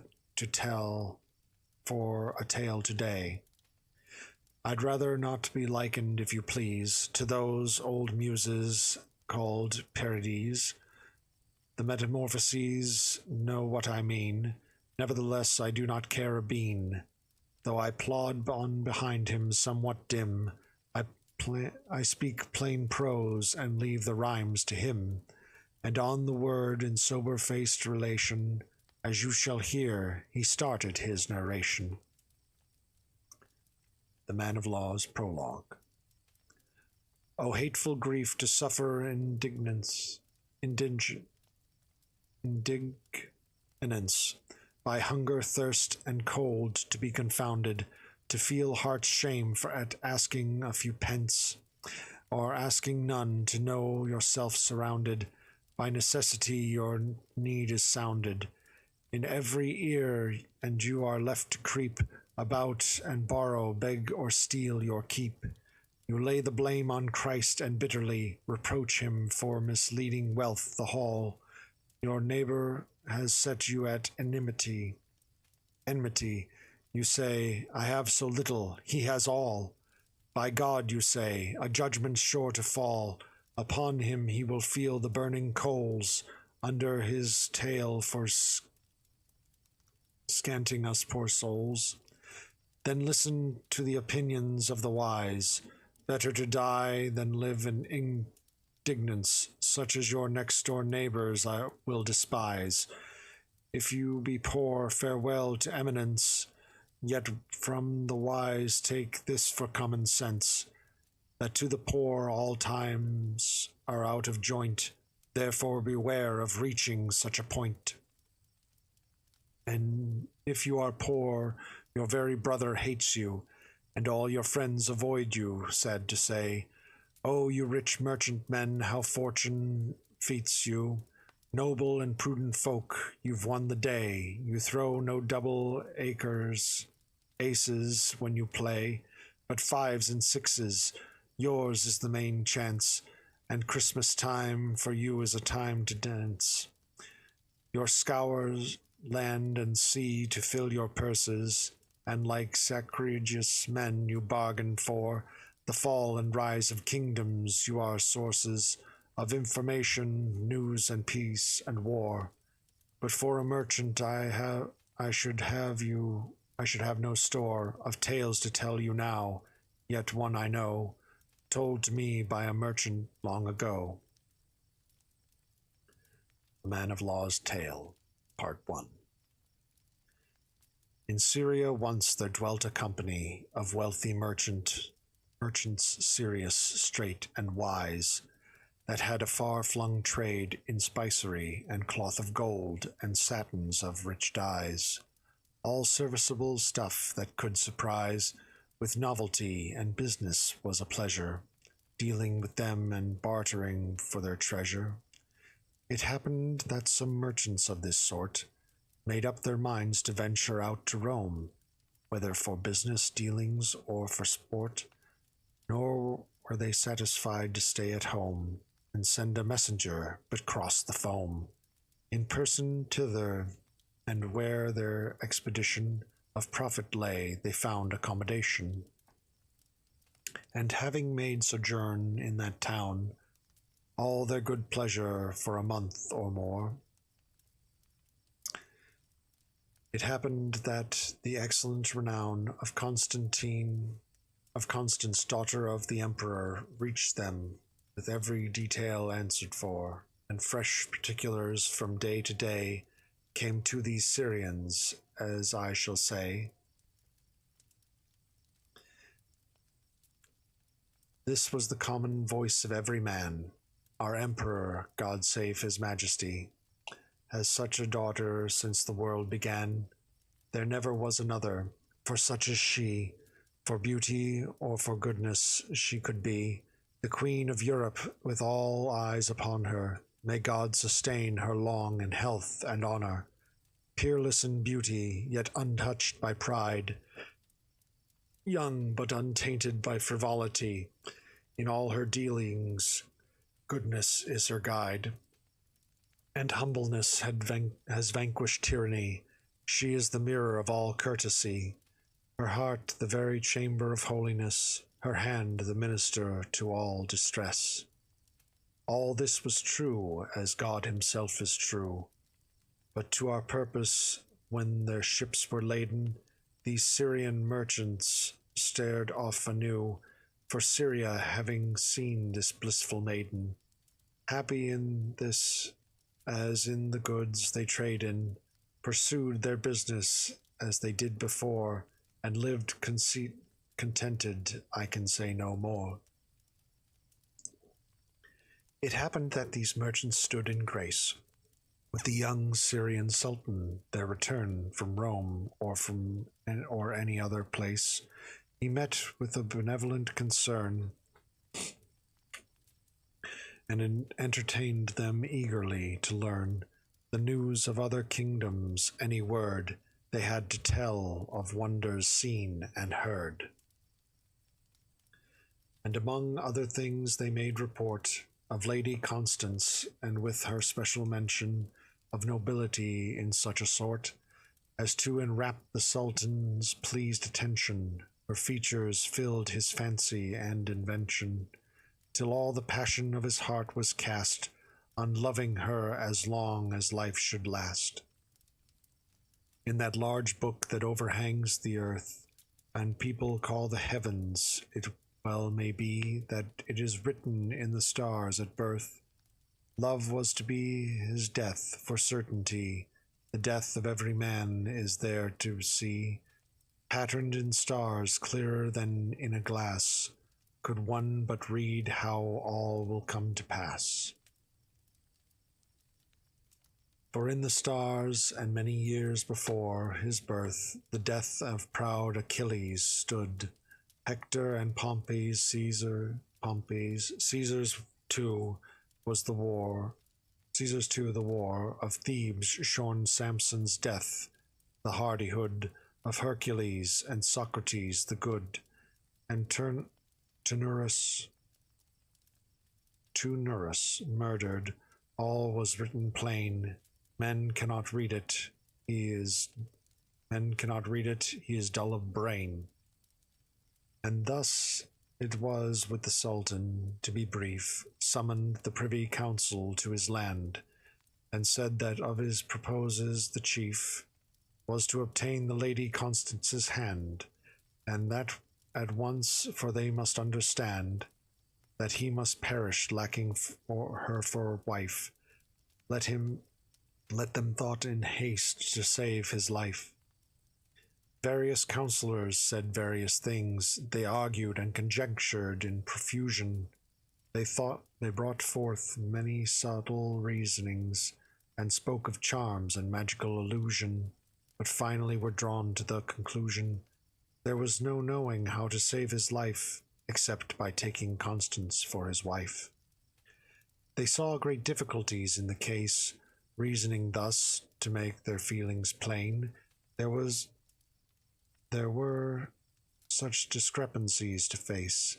Between their laws and customs it was vain to ask a Christian prince to entertain thoughts of alliance under the dispensation Mahomet blessedly had given their nation. And he replied, rather than that I lose the Lady Constance, I will be baptized. I must be hers. In this I cannot choose. O leave your arguments and be advised. Can you not see my life is jeopardized? I have a sickness she alone can cure. It is a grief I cannot long endure. What need is there for further dilation? I say by treaties and by embassy, and by the Holy Father's meditation, backed by the church and the nobility, to work destruction on Mahometry, and to enlarge the blessed law of Christ. All were agreed, their arguments sufficed. The Sultan, with his peers in all their pride, and all his lieges were to undergo their christening. Constance was to be his bride, and certain gold, how much I do not know, determined for the party to bestow. In surety oaths were sworn on either side. Fair Constance, God Almighty be your guide. Now some of you expect, if I may guess, that I should tell you all the preparation made by the Emperor in his nobleness for Lady Constance at the celebration, but you must know that the elaboration ordained for an occasion such as this cannot be told in a parenthesis.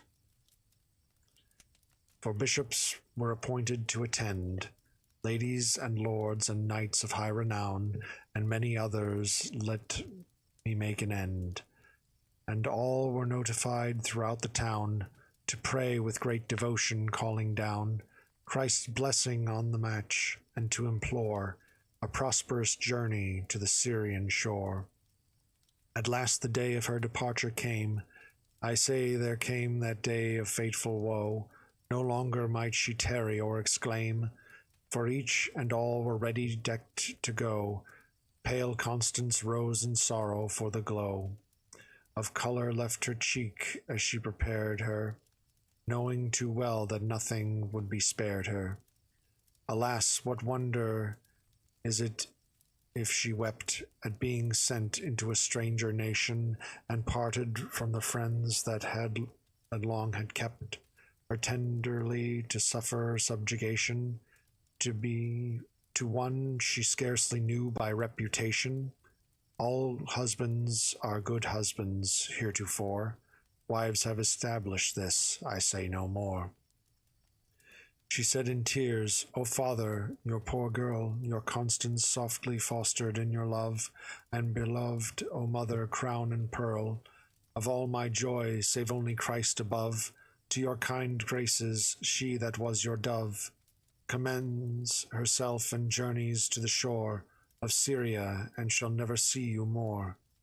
Alas, alas, forth to a barbarous nation, at once to go, but since it is your will, may Jesus Christ that died for our salvation give me the strength of purpose to fulfill his wishes, wretched girl, to fare so ill.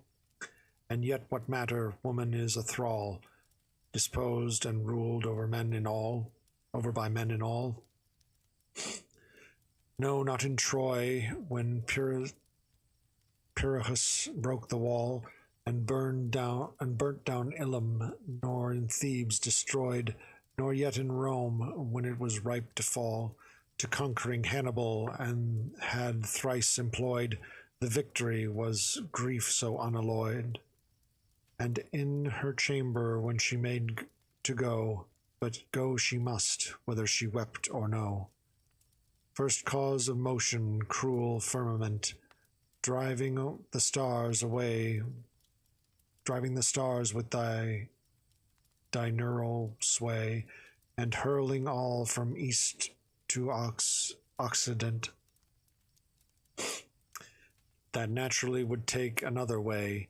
Thy crowding force sent heaven in such array, that this her first fierce journey must miscarry, and Mars will slay this marriage if she marry. O thou unfortunate, oblique decree of the ecliptic, whence the cadent Mars, thrust from his proper angle helplessly, falls into Scorpio, darkest house of stars. O Lord of war, whose influence debars all hope, O feeble Luna, vainly knit, to him thrust forth from where thou shoulders sit. And O impudent Emperor of Rome, is one time like another in such case? Hadst thou no astrologer at home, to choose the favorable time and place for journeying for one of such high race, whose honour of birth was known to thee, but oh, we are, alas, too ignorant or too slow. With solemn ceremonial, as was due, the ship for this poor maid was brought to shore. She only said, Christ Jesus be with you. And they, farewell, fair Constance, nothing more. How resolute a countenance she bore. Forth in this manner, then I let her sail, and to other matters in my tale. The Sultan's mother was a well of vices. She saw the course on which her son was bent of giving up their ancient sacrifices, and so for certain counsellors she sent, who came to be appraised of her intent. And when these men of mark were gathered near, she took her seat and said, as you shall hear, My lords, she said, you know it to a man, how that my son is proposed to abjure the holy teaching of our Al-Quran, and all Muhammad had from God the pure, and to that God I here make promise sure, rather to die the death than to depart from what that faith has written in my heart. What could befall us from this newer law, but thraldom of our bodies and remorse, for to deny Muhammad can but draw our souls through everlasting hell perforce. But my good lords, will you pursue a course I shall suggest and further my endeavor, one that will surely make us safe forever? They all assented, swearing to make good their oath to live and die with her and stand in strength behind her, each as best he could, engaged to rally all his friends at hand. This was the enterprise that she had planned.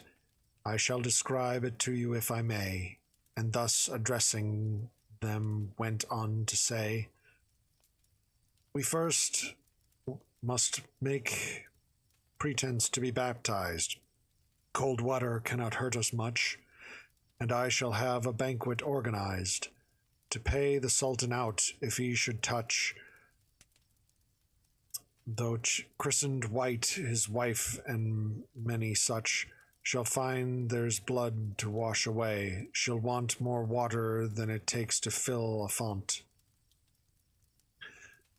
O Sultaness, root of iniquity, Virago, second queen Semiramis, O serpent masked in femininity, the serpent bound in hell was like to this pretended woman that can wreck the bliss of innocence and virtue, though through the spite bred in thy devil's nest of foul delight.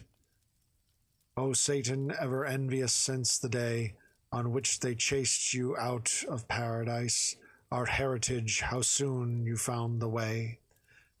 Through Eve to woman, our bondage is the price, and now this Christian match, by your advice, shall be undone. Of woman you have made the instrument by which we are betrayed. This Sultaness, on whom my imprecation, having dismissed her court in secrecy, why spin things out into a long narration? Rode round to see the Sultan presently, and told him she'd renounce Mahometry, and be baptized in Christ. She had been wrong, she said, to be a heathen for so long, and after that she begged him for the honor of feasting him upon the wedding day. The Christians, too, she'd take the work upon her. To please them all, he answered, as you say, and knelt to thank her, having got her way. She kissed her son, and he, with gladdened heart, in speechless joy, allowed her to depart. Part 2. Company of Christians reached the coast of Syria, a great and solemn rout. Immediately the Sultan sent a post, first to his mother, then to all about, to say his wife had come beyond a doubt, and beg her to take horse to meet his bride, and do her honor for his kingdom's pride. Great was the throng and splendid the array of Syrians and Romans in their meeting. The mother of the Sultan, rich and gay, received his lady with as fond a greeting as any mother would have shown in treating a well-beloved daughter. So they ride solemnly to the city side by side. Not Caesar threading a triumphal arch, whom Lucan celebrates with such a boast, was royaler than this exotic march. At the assembly of this blissful host, but yet this scorpion at her wicked post, the Sultaness, for all her flattering, gathered herself most mortally to sting.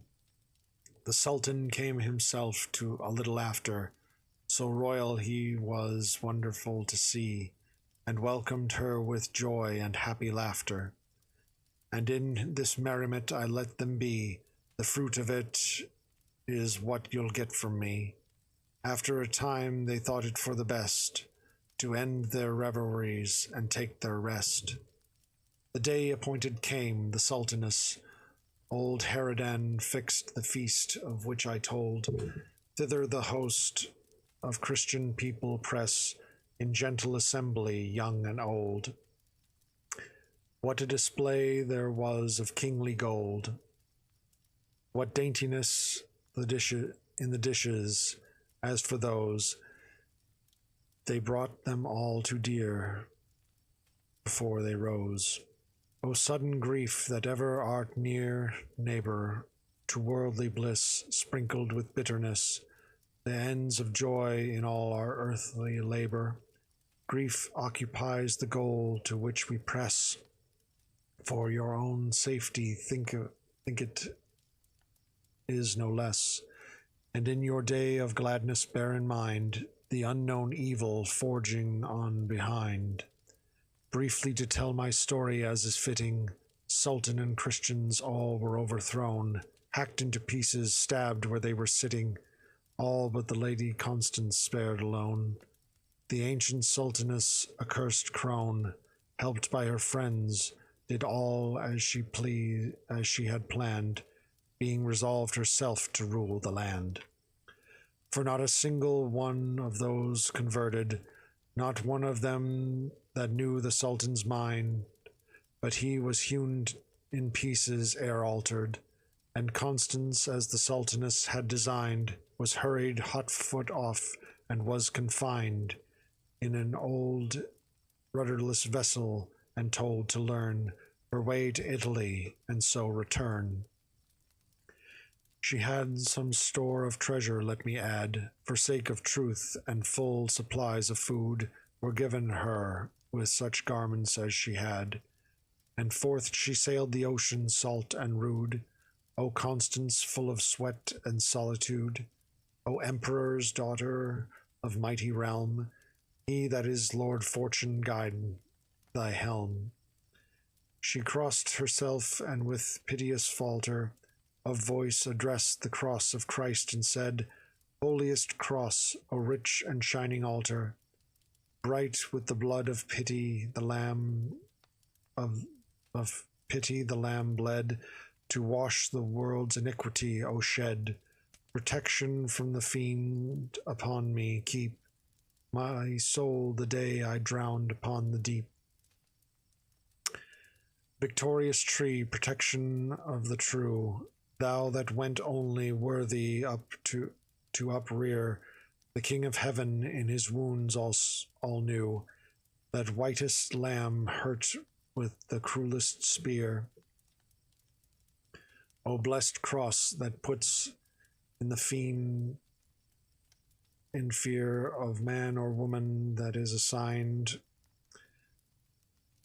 with thee, help me amend my life and succor me. For many a year and day this creature fled upon the Grecian seas, and reached the strait beyond Morocco, so her fortunes led. Many a time in grief she must abate her sorry meals, expecting death and wait, till in the raging waves her vessel reach what shore soever in the end and beach. It might be questioned why she was not slain, who at that banquet could protect or save. To that demand I answer back again. Who succored Daniel in the horrible cave, when everyone but he, master and slave, fell to the lions and was torn apart, no one but God whom Daniel bore in heart. God to proclaim the wonders of his arm, by miracle through her, would have it so, and Christ, who is the honey to all harm, has chosen instruments, as well we know, to work his purposes that darkly show. To human ignorance our feeble sense grasps not the prudence of his providence. And if not murdered at the feast, what law kept Constance then from drowning in the sea? And who kept Jonah in the fish's maw, till he was spouted up at Nineveh? It was none other, certainly, than he, who kept the Hebrew folk from being drowned, crossing the sea dry-footed, safe and sound. And who commanded the tempestuous mouth of the four winds that trouble land and sea, saying, O west and east, O north and south, touch with no trouble ocean, land, or tree. There is no such commander, if not he, that walked the water, it was who kept this woman safe, awake, or when she slept. For where then, for some 3 years upon the wave, got she her food and drink, and who sufficed to marry the Egyptian in a cave, and fed her there, certainly none but Christ, 5 loaves and 2 small fishes overpriced. The needs of the 5,000, so indeed God's foison came to Constance in her need. Forth over ocean then she drove and came, safe though our stormy channel, till at last, under a castle that I cannot name, far in Northumberland the billows cast her vessel on the sands and held it fast. From ebb of tide to the returning crest, there by the will of Christ she came to rest.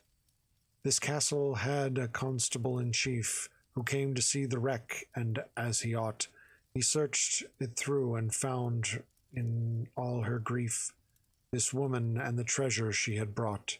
Him in her foreign language she besought for mercy, begging him to take her life, and so deliver her from earthly strife. Latin she spoke of a degenerate kind, but all the same she made him understand, and he, assured there was no more to find, upon the vessel brought her safe to land. She knelt to thank him, seeing in him God's hand, but who she was she would not utter breath, for hope of favor or the fear of death. She said the seas had blotted out her life, and in truth had lost her memory. The constable, together with his wife, moved to compassion, wept in sympathy, and Constance showed such sweet alacrity to serve and please all people in that place. They loved her that but looked upon her face. This constable and Hermengild, his wife, were pagans like their neighbors everywhere. Hermengild came to love her as her life, and Constance made so long a sojourn there, giving herself to weeping and to prayer, that Jesus brought conversion of his grace to Hermengild, the lady of the place. In all that land no Christians dared to meet for worship, most had fled, for long before a pagan army and a pagan fleet had made their conquest of this northern shore to Wales, and therefore fled a Christian corps of ancient Britons dwelling in our isle. That was the refuge of the faith meanwhile. Not wholly so, for there were some believed and honored Christ apart in secrecy, so that their pagan rulers were deceived. There happened near the castle to be 3, one among whom was blind and could not see, save with that inward eyesight of the mind that still can shed its light upon the blind. Bright was the sun when, on a summer's day, the constable suggested they might go, he, Constance, and his wife along the way, towards the sea for half a mile or so, just for the pleasure of roaming to and fro. And on their walk it chanced they meet at last this old and crooked man with eyes shut fast. The old blind Briton cried, "For Jesus' sake, my lady Hermengild, restore my sight." Now she, on hearing him, began to quake, for fear her husband should it come to light. She was of Christ, would have her slain outright, but Constance made her bold, bidding her search and do Christ's will as daughter of his church.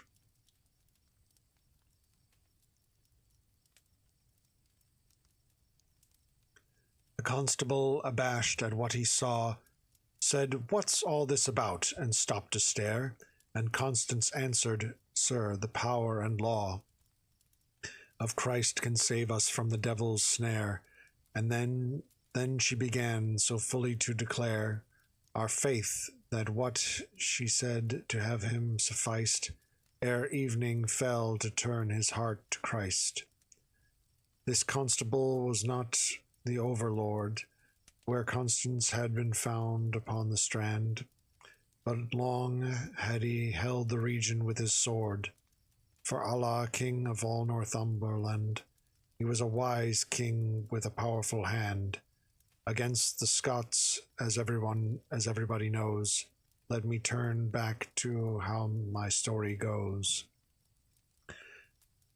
Now Satan, who is ever on our track, to trick us, seeing Constance's perfection, and casting round how he might pay her back, filled a young knight who lived in that direction with foul desires of such a fierce complexion.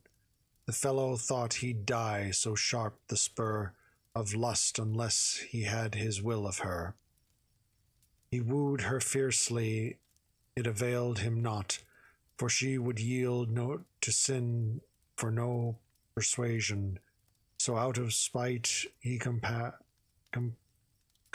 his thought, a shameful death for her by some evasion or stratagem. And when on some occasion the constable was absent, in he crept softly one night where Hermengilda slept. Weary with prayer and holy meditation, she lay near Constance. Little did she note how he, o'ermastered by the fiend's temptation, had softly come upon her. Then he smote the lady Hermengild and slit her throat. Then laying the bloody knife beside the bed of Constance went his way. God strike him dead.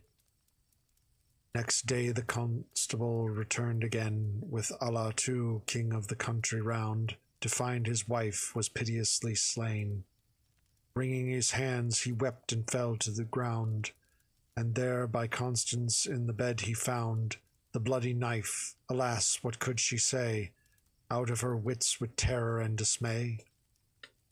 They told the king of the unhappy deed, and also of the manner, time, and place in which they came on Constance in her need. Upon the ship and brooding on the case, he felt a shock of pity in her face. He saw benignity,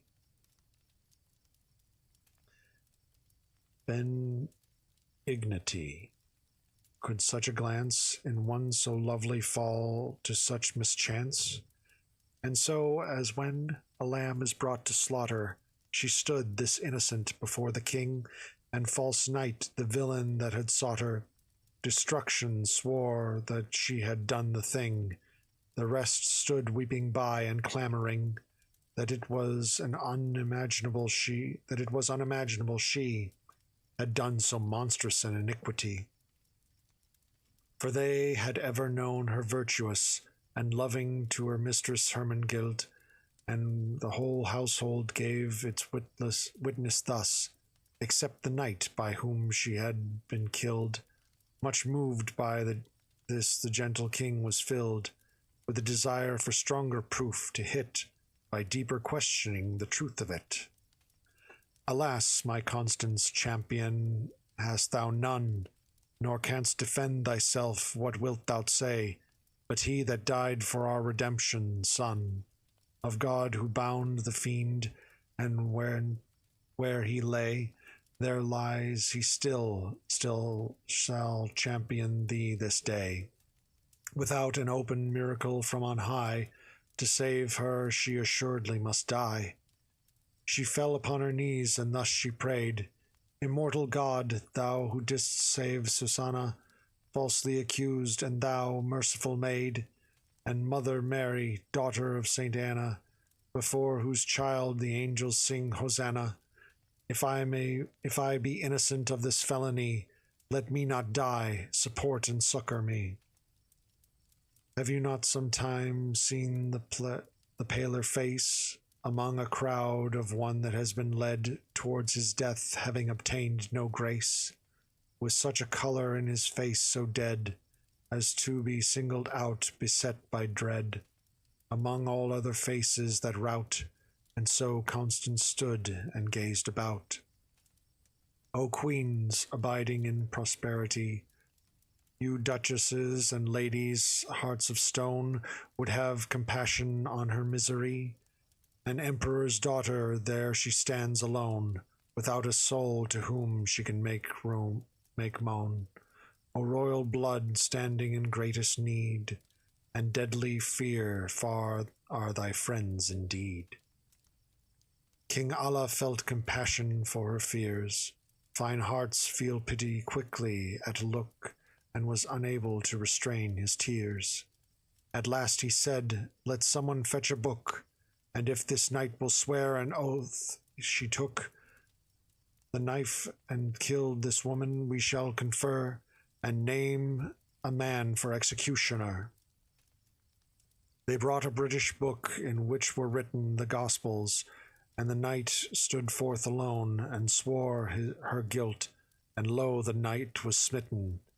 A hand appeared and struck him to the bone. Behind the neck and down he went like a stone. His eyes burst from their sockets in his face, in sight of all assembled in the place. And as he fell, a voice was heard to ring, Thou hast defamed the innocent and meek, a daughter of the church, before the king. Thus hast thou done, and yet I did not speak. Aghast at such a marvel, faces seek each other in amaze at the unknown, dreading a judgment all but hers alone. Look, out there in the audience. People!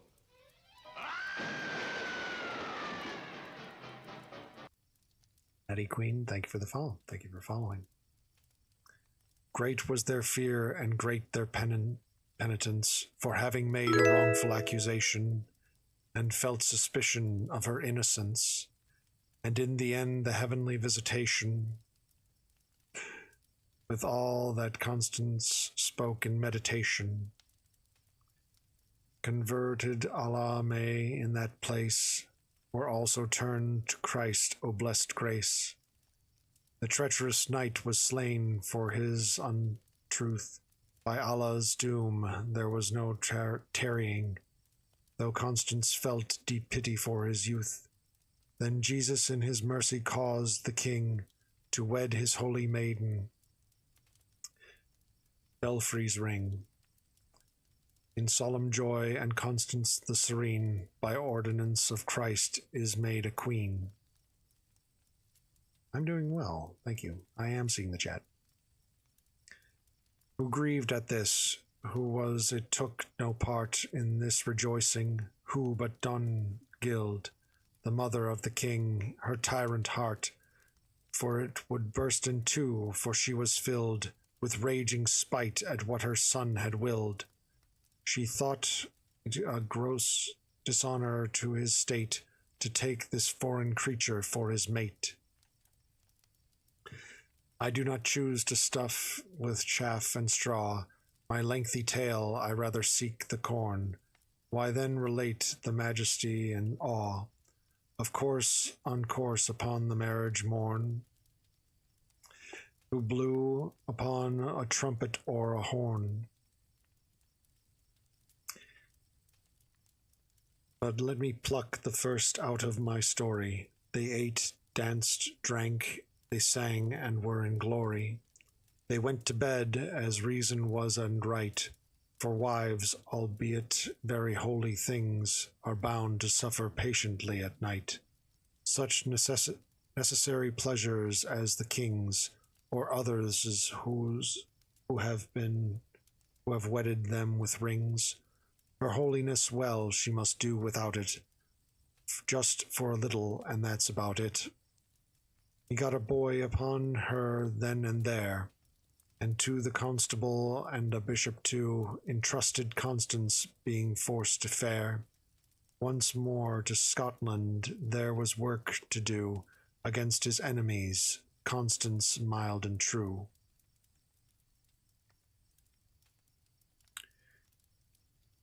My schedule is every Friday and Wednesday. And humble, heavy with her child lay still, within her chamber waiting on Christ's will. Time came to fullness, and she bore a boy. Maurice they christened him in great content. The constable chose a man in his employ, and wrote the king a letter to be sent by him with tidings of this glad event, and other news that brooked of no delay. The envoy took the letter and went his way. This man upon a private calculation rode quickly to the mother of the king, and proffered her a courteous salutation. In his own tongue, "Madam, rejoice, I bring you news enough to make the heavens ring. 100,000 times in thankful joy, the queen has been delivered of a boy." Look, here are the sealed letters with the news, which I must bear with all the speed I can, to greet your son the king, and should you choose to write to him, I am your serving man. Not at the moment, Dungild began. Stay here until tomorrow, take your rest, and added, I'll say as I think best. The messenger drank deep of ale and wine, and all the letters secretly were cheated. Out of his box he slept there like a swine. Another letter then was counterfeited, but with the utmost skill, and when completed, directed to King Allah to appear, as from the constable, as you shall hear. The letter said the queen had been delivered, but of some horrible fiend or creature lured from hell itself, and that the castle shivered. At the sight of it, it could not be endured. Its mother was an elf, they were assured, a wandering witch of charms and sorcery. None could abide her hateful company. Great was King Allah's grief at what he read. He spoke to no one of the woes he bore, but wrote again in his own hand and said, Welcome the world of Christ forevermore, to me that now I am learned in his lore. Lord, welcome be thy pleasure and thy will, all mine I place at thy commandment still. Preserve this infant, be it foul or fair, until I come, and let my wife be nursed. A Christ, when he wills, can bless me with an heir. one that can please me better than the first. And sealing this in private, his tears burst. Forth from his eyes the messenger went away, bringing the letter, there's no more to say. O messenger sodden in drunkenness, strong is your breath, your limbs are all astray. You blab the secrets that you should repress. Your mind is gone, you chatter like a jay. Your features are distorted, turned to clay. Wherever there is drunkenness about, no secret can be hidden, make no doubt. O Dongild, I have no English worthy, tyrant of thy malignity and spying, and therefore to the devil I refer thee. Let him make poems on your treacherous prying, you man-shaped monster. No, by God, I'm lying. You are a very fiend, and I can tell. Wherever you are, your spirit is in hell.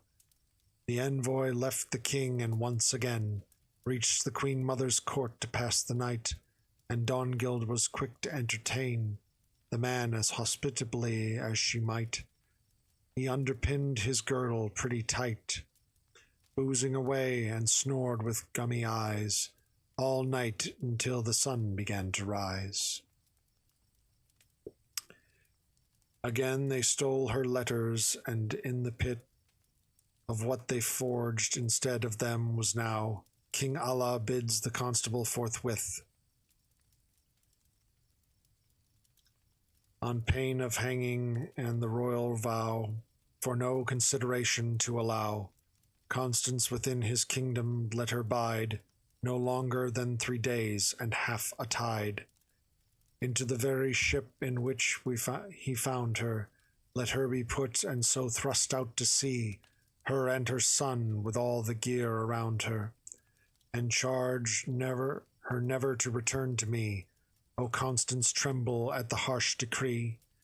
What dreams will haunt your troubled sleeping, filled with dread? All this was planned by Dongild. On the next morning, when the day was full, the envoy woke and took the shortest way towards the castle to the constable. He gave the letter, who in great dismay cried out repeatedly, "Alas the day! Lord Jesus Christ, how can the world go on with such a mort of wickedness thereon? Almighty God, and can it be thy will? Thou art a righteous judge. How can it be that thou shouldest suffer innocence to spill, and leave the wicked in prosperity? Ah, kindness, Constance, O grief to me, to be my executioner or pay. It is with my life, there is no other way." They wept, both young and old, throughout the place. And at this accursed command the king had sent, and Constance, with a pale and deadly face, arose the 4th day after, down she went, towards the ship, fully obedient to the will of Christ, and kneeling on the shore, said, "Welcome, Lord, thy word forevermore. He that protected me from unjust blame, when first I came among you, will allow no shame or harm, will shield me just the same. In the salt sea, although I know not how, as strong as ever he was, so is he now. In him I trust, and in him and in his mother dear, my rudder and my sail, what need I fear?" Her little child lay weeping in her arm, and kneeling with him pityingly, she said, "Peace, little son, I will not do you harm." And then she took a kerchief from her head, and laid it on his little eyes instead. She rocked him in her arms, and lulled his cries, and up to heaven's heights she cast her eyes. "Mary," she said, "O maid and mother bright, truth is that by a woman's egging on, mankind was lost, condemned to death and night, for which thy son was rent and spit upon. Thou sawest his torment. What comparison can ever be between thy sufferings there and any other woe that man can bear. Thy child thou sawest slain before thine eyes. My little child lives still and seeks thy aid, though to whom every woeful spirit cries. Bright lady, glory of womanhood, fair maid, haven of refuge, star that cannot fade, have pity on my child, thy gentleness pities all sorrowful creatures in distress. O little child, alas, what is thy guilt, that never sinned and yet and couldn't now do? Why would thy hard heart, father, have thee split? O constable, is there no mercy in you? Keep my sweet child, or must he suffer too? Let him but stay, or if you fear the blame, kiss him but once, and in his father's name. And then she turned her gaze toward the land, and cried aloud, Hard husband, ah, goodbye. And she arose and went along the strand, towards the vessel, and the crowd drew nigh, and still she begged her baby not to cry, and took her leave, and with a holy heart, crossing herself, made ready to depart. The ship was victualled well enough indeed, abundantly for her in such a case, with necessities to supply her need. Sufficiently, thank God for all his grace. May he send light to shine upon her face, and waft her home. What better can I say? Over the open sea she drove her way. Part 3. Allah the king came home, his warfare done, and reached the castle that of which I told, and asked at once to see his wife and son. The constable, who felt his heart turn cold, began to tell him plainly and unfold. What you have heard, I cannot tell it better, ending by showing him his seal and letter, saying, My lord, as you commanded me, on pain of death I did, no less than that. The messenger was tortured until he acknowledged all, confessing full and flat where he had been, what places rested at, by night, and how, and so by questioning they guessed the author of this dreadful thing. The hand was recognized that wrote the letter, and mixed the venom for this cursed deed, but how I know not, I can say no better. Then the outcome was the king decreed, his mother should be killed, as you may read, for false allegiance, treason, and dishonor. Thus ends old Dongild, may my curse upon her.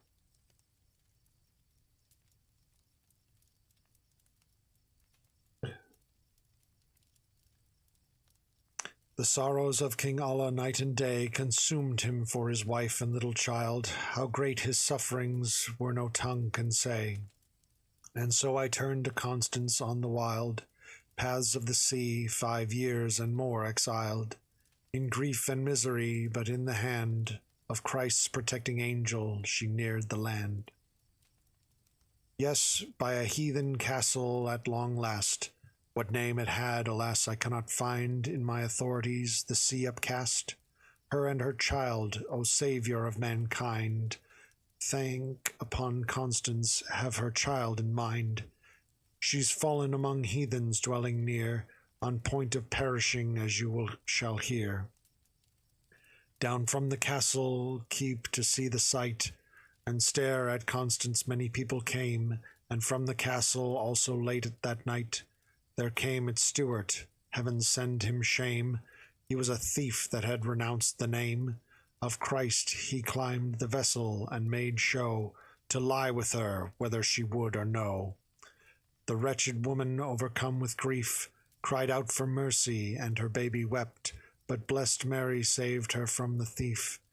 For in the struggle, as the fellow leapt, in deadly grapple with her, he was swept over the side into the sea and drowned, and thus Christ kept her spotless, safe and sound. Foul lust of lechery, behold thy due. Not only dost thou darken a man's soul, man's mind, but bringest destruction on his body too. In their beginning all thy works are blind, and in their end are grief. How many find that not all the act alone, but even the will to set about it can deprave and kill. How could this feeble woman have the strength against this scoundrel? Can you answer that, Goliath of immeasurable length? How was it David came and knocked you flat, so young and so unarmed, and such a sprat? How dared he look upon your dreadful face? Only one well can see, by heaven's grace. And who gave Judith heart and hardiness to slay King Holofernes in his tent, and to deliver out of their distress the people of the Lord? My argument is this, that just as God Almighty sent a spirit of vigor to them in their woe, he could send strength to Constance even so.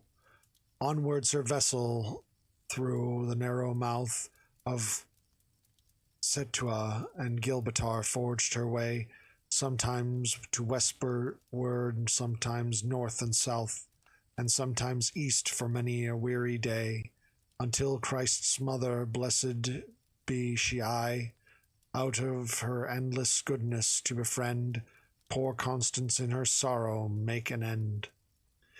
Now we turn to the Emperor of Rome, and say no more of Constance for a while. From Syria the news had been brought home, about the Christians slaughtered, and the vile dishonor to his daughter by the guile of that foul sultaness, accursed beast, that had been them murdered at the wedding feast. To take his vengeance then the emperor chose a senator and many another lord, all royally appointed, and God knows they took revenge upon that Syrian horde. They smote and burnt and put them to the sword. For many a day then, to be brief, turned home. That was the end of it, and made for Rome. And as this senator returned in glory, sailing in style, the laurel on his brow, he met a vessel driving, says the story, with Constance pale and piteous at the prow. Nothing he knew of who she was or how, brought down to such condition, nor would she tell under the threat of death her history. He brought her back to Rome, and to his wife he gave her, with her little son, and so, safe and sound, the senators, safe at the senators she lived her life. Thus could Our Lady lift her out of woe, and as she lifts many another here below. There for a season Constance had her place, and lived in holy works, her gift of grace. This senator's wife, it happened, was her aunt, but for all that she did not yet discern, her niece long lost in Constance. But I shan't delay my story longer. I return to Allah. Long he felt his spirit yearn, and wept for Constance, who, for all his weeping, was safe enough in Rome and in good keeping.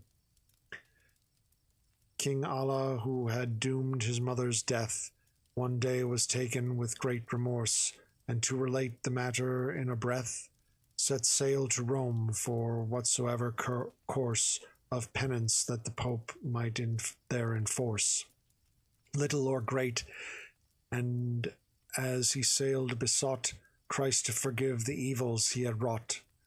The news at once was bandied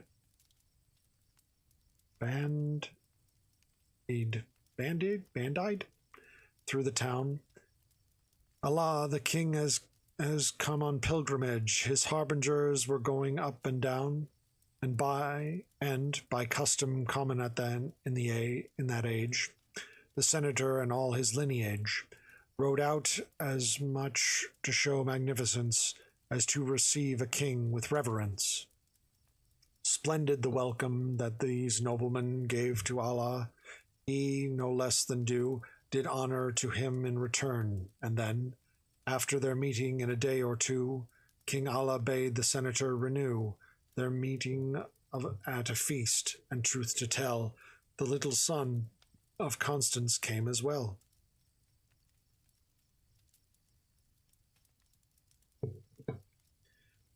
Some say it was at Constance's request the little child was taken to this feast. I can't know everything, I do my best. But be that as it may, I know at least that he was there and by her wish released to stand in front of Allah after grace. The child stood looking at the kingly face. Seeing the child, the king began to ponder, and made remark a little later on, "Who is that pretty infant standing yonder?" The senator said, "By God and by St. John, he has a mother, but his father is gone. For all I know," he went on to expound the circumstance in which the child was found. "God knows," he then proceeded to declare, "I never saw or heard in all my life of such a virtuous woman anywhere as that boy's mother, woman, maid, or wife, and I'll be bound she'd rather have a knife thrust through her very heart than be impure. No one could egg her on to that for sure." In this child's face there was as great resemblance to Constance as there possibly could be, and Allah, bearing ever in remembrance the beauty of his wife, bemusedly thought, "Could the mother of the child be she that once I had to wife?" And in his heart he sighed and sought occasion to depart, thinking, "O heaven, what phantoms in my head! I should believe, unless all judgment's spent, the seas have swallowed her, and she is dead."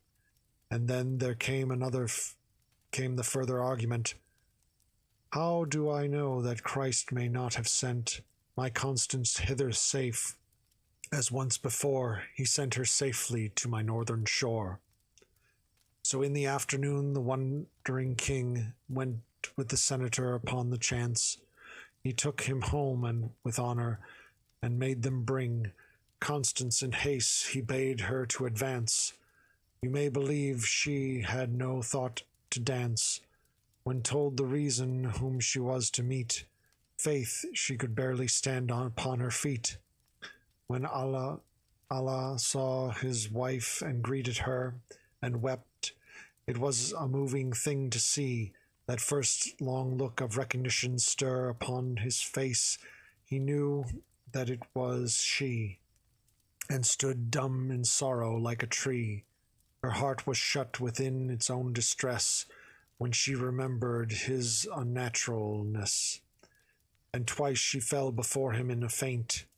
He wept and sought her pardon with the cry, "As God above and everything shining saint may show me mercy, dear, it was not I, who am as guiltless of the griefs that lie on you as little Maurice here, whose look is so like yours, or blot me from God's book."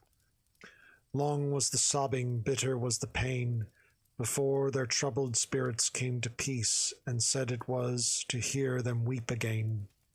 And sad it was to hear them weep again, as if their weeping brought them an increase of sorrow, and I beg you to release me, for this task would take me till tomorrow, and I am weary now of so much sorrow. But finally, when all the truth was told, and when she knew him guiltless of her woes, their kisses fell, I think, 100-fold, and such delight, such rapture then arose, save for the joys eternal, I suppose. Such joy as theirs has never been surpassed, nor ever will be while the world may last. Then to repay her for her griefs she pressed humbly upon her husband to agree in sending a particular request, to beg her father of his majesty to do him so much honor as to be his guest one day at dinner, but to say nothing at all of her in any way. Some men would have it that he sent his son, their little Maurice, to the emperor, but as I think King Allah was not one to send a child as an ambassador to greet the flower of Christian men who bore so sovereign an authority, I deem, he went himself, and so it well may seem. The emperor vouchsafed with courtesy to come and dine with him as he besought. To read he gazed at Maurice eagerly, and Constance came at once into his thought. Allah returned once more, and as he ought, made ready for the feast, and all his power was spent in preparation for the hour. The morning came. King Allah and his queen rose early and arrayed themselves to meet the emperor. They were of joyful mien, and when the emperor saw her father in the street, she lighted down, and falling at his feet, said, "Father, Constance was your child. O sir, have you no thought or memory of her?" "I am your daughter Constance," then said she, "that once you sent to Syria as to slaughter, and it is I that on the salty sea was thrust alone to perish on the water. Now, Father dear, have mercy on your daughter. Send me no more to lands in heathen blindness, but thank my husband here for all his kindness." Who could describe joys that seemed to rend the hearts of all those three at such a meeting? But I must bring my story to an end, and shall delay no more. The day is fleeting. They then sat down to dine. I leave them eating. These happy people in their joyfulness, greater 1,000 times than you can guess. Maurice in time became the emperor, crowned by the Pope, and proved a very limb of Christ, and lived to strive in honor for his holy church. My memories are dim. This is a tale of Constance, not of him. In ancient Roman histories you'll find the life of Maurice. I have not in mind. His purpose ended, Allah chose the day to bring his sweet and saintly wife and boy to England, and they took the shortest way. And there they lived in quietude and joy. Not long it lasted, time that can destroy. All happiness on earth will never bide. From day to night joy changes as the tide. Whoever lived so happy for a day as to have been unmoved by any sense of guilt or rage, unvexed by some affray, by pride or envy, passion or offence, and this I only say as evidence that our felicities are of short life, and so it was with Allah and his wife. For death that takes a rent from high and low, after a year has passed, or even less, called for this king, and Allah had to go. He left his Constance full of heaviness. God send a blessing on his soul and bless the Lady Constance, who returning home set sail on her last journey back to Rome. To Rome she came, this holy soul, at last, and found her friends again at home and well. All her adventures now were safely past. She found her father in the citadel, and weeping tears of tenderness she fell, joyfully on her knees pouring her praises, in thanks to God 1,000 eager phrases. And so they lived in virtue and the grieving of holy alms, never again to wend upon, until by death divided from the living. And so farewell, my tale is at an end. May Jesus Christ, who kept his might, can send joy after sorrow, keep us in his grace, I, every man and woman in this place. An epilogue to the Man of Law's tale. Our host, after the man of law had done, rose in his stirrups. "Listen, everyone. Good value that," he said, "to say the least, a thrifty tale. God's bones, Sir Parish Priest. Tell us a tale, you promised it before. You learned men are full of ancient lore. God's dignity, you know a lot, I see. The parson answered, Benedicti. What ails the man so sinfully to swear? Our host retorted. Ho, is Johnny there?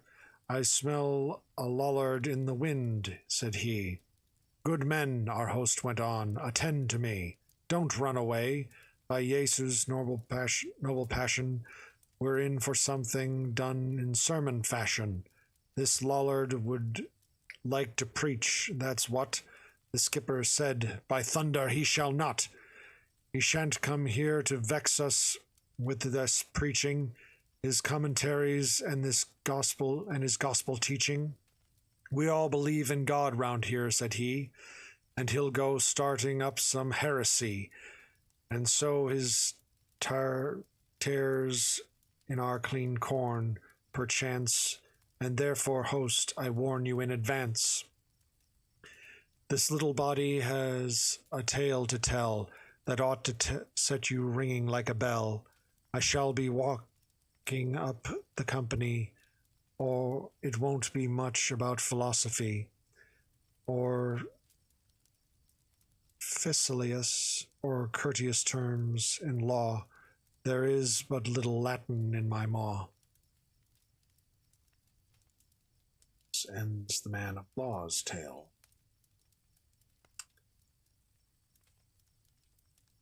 With that, I think I'm going to end the stream. So let's find somebody we can raid.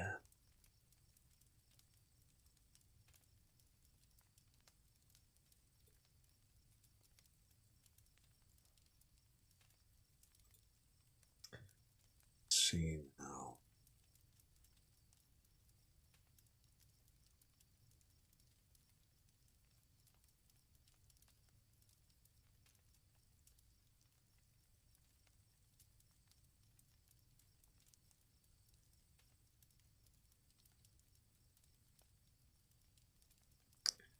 Okay. Let's see here. Kirsha's.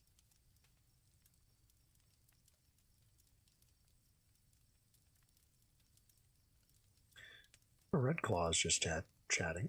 Let's see if we can.